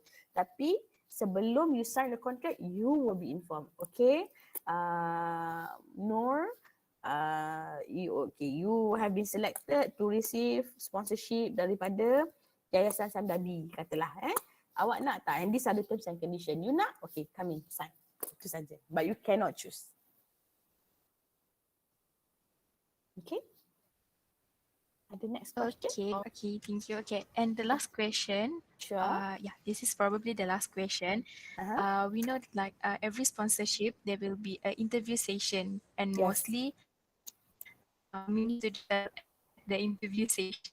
So question might happen. You are breaking up. I'm sorry, you're breaking up. Maybe you kena matikan your camera sekejap. Oh, okay. So like we know, interview session is many of the candidates fail at the interview session. Yes. So from your side, can you give tips for the interview session? Okay, Ken, very good. That's a very good question. Generally, 50% of the candidates that we interview fail. Fail sebab apa? Fail satu, dia tidak bersedia. Tidak bersedia ni maknanya apa? Dia datang kadang-kadang, this is very basic tapi it carries mark. Tidak bersedia in the sense of cara berpakaian. Walaupun sekarang kita kita online, tapi you have to attend or pretend that this is a real interview. Memanglah it's a real interview, tapi macam nak pergi interview kerja, you have to make sure macam the girls, okay, mungkin hari lain you tak nak pakai makeup sangat, you jangan nampak terlalu pucat macam kita ni, budak ni kuat ke nak buat professional qualification ni ya. Bagi ada semangat sikit nampak kalau the boys tu tak apa, tak pakai coat tak apa, tapi sekurang-kurangnya pakai tali leher. Ya, kadang-kadang yelah kita buat kat rumah kan, nak pakai coat semua bagai, kipas jauh kat sana, panas kan, nanti dengan panas dengan berpeluh dengan kena interview lagi kan. So no, but at least pakai kemas-kemas, rambut sikat elok-elok. Itu satu. Satu lagi yang I rasa semakin mencabar sikit, and I cannot blame you for it. Maybe sebab you pun dah belajar berapa tahun kan. Fokus. Bila you bercakap, jangan sekejap mata pandang sana, sekejap mata pandang sini, sebab kita nampak dekat kamera mata you tengok mana. So focus is another thing. When you talk to your interviewer, look at the interviewer. Jangan macam tengok langit semua macam tu kan. Satu lagi, you kena ada self confidence. Self confidence ni comes by knowing yourself. Self confidence ni by knowing what you want. Selalu kita tertangkap students ni, selalu kita failkan student sebab kita ada limited resources. I ada beberapa places saja dan orang yang apply ramai. Jadi saya perlu cari seseorang atau candidates yang betul-betul nak. Tapi kalau macam antara benda yang akan men-failkan diorang adalah tidak macam tak nampak kesungguhan. Itu satu. Lepas tu bila kita tanya soalan basic ya, hari tu ada kandidat kena marah dengan saya. Dia final year degree. Nak habis dah. Saya tanya dia Big Four. Awak tahu tak company Big Four apa? Dia tak boleh jawab. Dia tahu, saya tahu PwC. Lepas tu, tak. Lepas tu dia sebutlah satu company. Okay, kalau saya sebut ni jangan rekod kan. Dia kata Grant Thornton. Dia kata itu bukan Big Four dek. Masa tu saya sangat marah lah. Saya marah candidate tu sebab you accounting grad, nak graduate dah. CGPA tinggi CGPA 3.8 something. Degree. Tak tahu apa itu Big Four. Benda-benda macam tu akan membuatkan masa buang terus cancel. So you need to know all these basic things. Kita takkan tanya you IFRS 39 what is the implication to the business. Dia tak tanya sebab kita pun tak tahu. Tapi I know how to detect motivation. Kalau you tak ada motivation, tak ada ni, tak serious about it, you takkan tahu buat Big Four, you tak ambil tahu. Ya, so these are the things. Satu lagi, okay, dari segi English pula, I don't expect you all to speak like your lecturer ke, or like myself. Kita orang dah experience, we know how to handle. I tak expect macam tu. I do expect ada sikit-sikit breaky, broken. It's okay, but try. Sebab you nak belajar professional qualification is in English. Yep. Lepas tu nanti your lecturer semua pun dia tak kisah, dia belasah je in English juga. Your books, everything is in English. Sama macam you all lah. Belajar sekarang kan, everything is in English, right? Ada campur-campur sikit. But the most important thing is I can understand you and you can understand me. And then you must be able to articulate. Articulate tu maknanya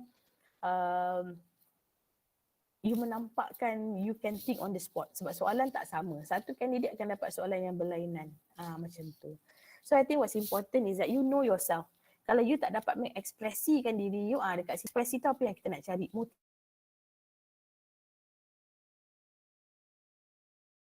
Cuba tapi lepas tu nak jadi entrepreneur. Saya pernah satu budak ni, saya tanya dia apa you nak jadi sebenarnya lepas you dah ada CCA. Saya nak jadi entrepreneur. Dia cakap, masa tu pun I biasalah, I selalu naik angin kadang-kadang tanya budak-budak jawab.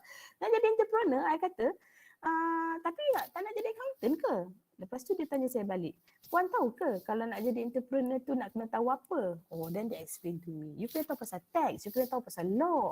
Okay, baru saya faham maksud dia. So at least she knows what she wants. Ya, dia want to become entrepreneur. Rupanya selepas dia dah jadi, dah qualify as an accountant. Itu dia. Lepas tu kadang-kadang kita nak tahu, do you know what you're talking about? Kadang-kadang jawapan tu you nak jadi apa? Saya nak buka firm. Tapi firm 4 yang 4 you patut tahu pun you tak tahu. You know, that kind of thing. So be real. Nak be real ni senang je. You betul nak ke tak nak? kita akan catch selalunya student kita kat situ. Sekolah kita be based on sebab apa buat ACCA nanti akan tiba masa it will be challenging, right? You akan fail. Kadang-kadang ada orang fail, ada orang kebanyakannya ada fail lah 1-2 paper. Sedangkan masa you kat degree semua masuk ACCA tiba-tiba lama aku fail. Fail pula tu 47, 48, you know. Passing mark is 50 kan. Kalau dapat 49 tu sedih. Kami pun sedih nak nangis sampai tengok.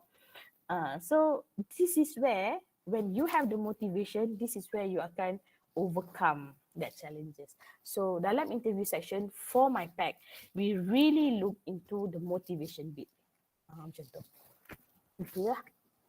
Yang fail tu selalunya tak dapat nak tunjukkan dia. Kadang-kadang kan ada budak pandai cakap, lancar cakap. Cakap orang putih dia macam saya cakap dengan orang putih, betul-betul lah kan. Tapi itu pun saya fail kan. Sebab apa? Sebab saya rasa awak ni angan-angan lebih lah. Saya rasa tahu awak tak tahu apa awak nak. So it's not so much about the fluency of English. Kalau ada bagus. You know, sebab lepas ni bila you masuk my pack, semua ni kita akan develop lah. Kalau sekarang English you tersekat-sekat, bila you dah buat ACCA, mungkin hopefully you know gets better. That's what we want. Tak payah nak fasih-fasih sangat. Tapi you must try in English lah. Tak boleh lah terus masuk interview boleh saya cakap bahasa Melayu. Itu I dah fail sikit lah. Sebab I takut. I takut nanti you tak faham bila you masuk ACCA kan. Itu satu. Motivation tu penting. And then sahsiah diri. UiTM has taught you daripada hari pertama untuk menjaga sahsiah diri. Okay, so gunakan that thing untuk interview. Itu saja. Okay. Okay, thank Alright, you, thank you. Puan That's a good Sri. question. So I can conclude that during the interview session, it is really important to show your self-personality and also the basic knowledge lah kan? Yeah. Okay, so thank you, Puan Sri, for answering the question Thank from you. our participants. So before we end our third session, I would like to express our honorable gratitude and token of appreciation to Puan Sri to share her knowledge and experience with us today. Thank you. Thank you so Alright. much. Thanks for the invitation. Nanti I nak pergilah juga Sabah. Hari tu I tanya Dr. Siti session dekat Sabah ke sebab I dah ready nak fly. Tak boleh kata online. Boleh. Next time insyaAllah. InsyaAllah. Alright. Thank you. InsyaAllah Puan. Puan Sri, you are welcome. You are always welcome to Sabah. Yeah, InsyaAllah. thank you. Thank Alright. you for the sharing. Thank you. Tengok gambar ke? Yeah. So before that, Alright. I would like to invite everyone to have photo session with Puan Sri as our memories for today. Thank you. Right. 1, 2, 3. Again. 1, 2, 3. Yeah. Again. Okay. 1, 2, 3. Right. Thank you, everyone. Thank you, and thank you for the organizing committee. I think this is well done. So smooth, macam professional dah you all. All the best in your future undertakings. Thank you. Yeah, thank you also Cik Syakir. Tengok siapa Syakir. Syakir I. Alright, thank you. May I leave the session? Sure. Yeah, Puan. Thank you, Puan. See you again in future. Alright, thank you so much. Thank you. Alright. Assalamualaikum. Waalaikumsalam. Thank you, Dr. Siti. Take care. You too. Take care. Okay, so next we will proceed with the last quiz session, which will be handled by Camelia. So you may begin. Thank you once again, our beautiful moderator, Miss Fatihah Mahdi. Do you guys can hear me very well? Okay, so, okay. Now we are going to proceed with the second quiz session. Yes, thank you, Madam Betsy. But before that, I would like to welcome our beloved KPP, Dr. Siti, for joining us today for our program. Welcome, Doctor. Yeah, thank you. Okay. Please proceed. Okay, so let's proceed to the quiz session as usual at Kahoot platform. So, activity committee, are you ready? I guess you can share the screen for the Kahoot so we can see. Okay, thank you. So while waiting for the others to join for the Kahoot, okay, so we take time first, give time to the activity committee to settle down. I guess maybe take time to join. Maybe you, I think the committee also can join for the quiz for today. Okay. Okay, so we have one participant for quiz Kahoot.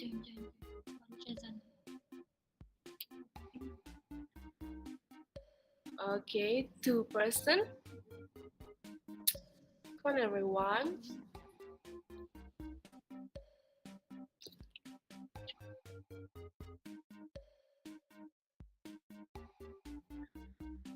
Okay, and 4 people on ready in Kahoot.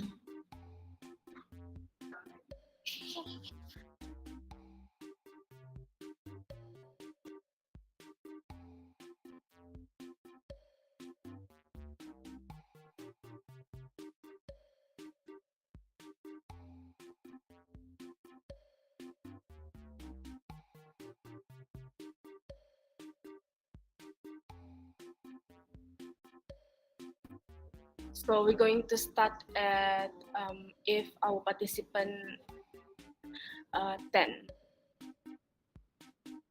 So waiting for 3 more participants and 2.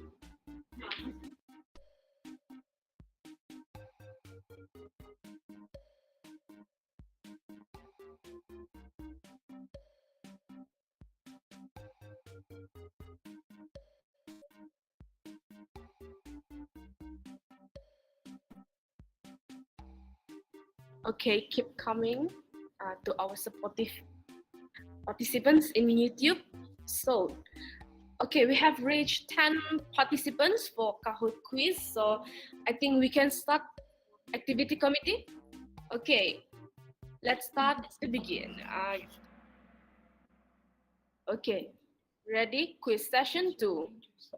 In 3, 2, 1, action. Okay, for the first question. When was MyPack established? Okay. 4 seconds. Congratulations for those who got it correct. Okay, for the next question. Okay, what type of professional paper does MyPack sponsor? MIPA, SIMA, SCCA, or ICEW? Congratulations, everyone. Congratulations. So moving on to the next question. How many papers do accounting degree holders need to be exempted to apply to the MyPack SCCA program? 7, 10, 8, or 9?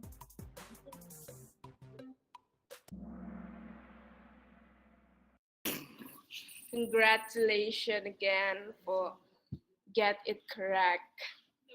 Okay, next question.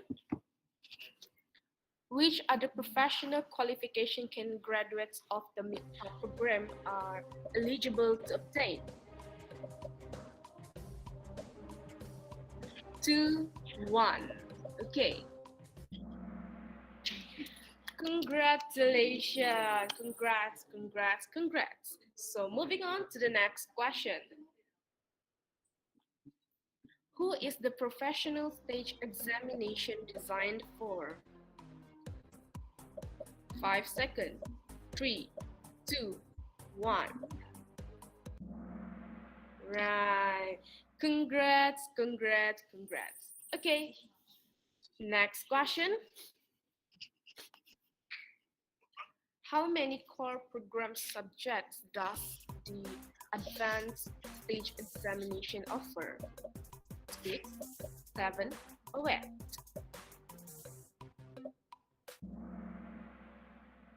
It's 7. Congratulations.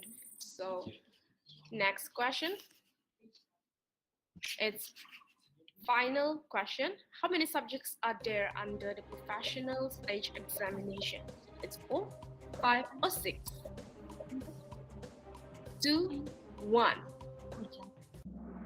Okay, so the answer is 4. Okay, that's all for our quiz session 2. Congratulations to the winners. For the third place is ANDH and second place is Ishmar, and the winner for quiz session 2 is Shazana. Congrats, congrats, congrats. And that's all from me. Thank you.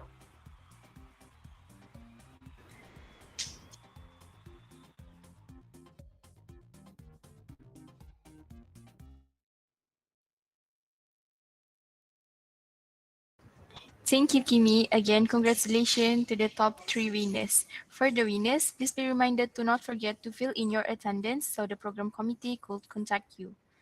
Time really does flies, and it's our time to end accounting day insight on accounting certification. This was all about this event. I hope all of you enjoyed this mesmerized program.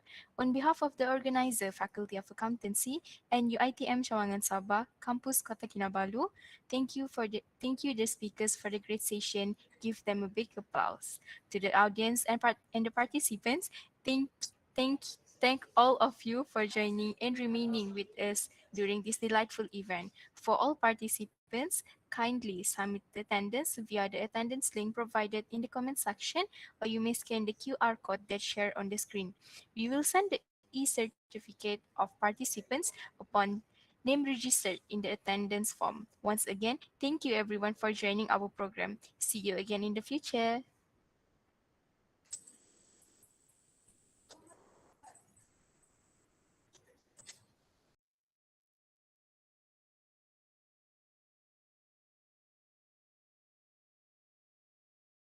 Okay, so for those who can open the camera, we're going to have the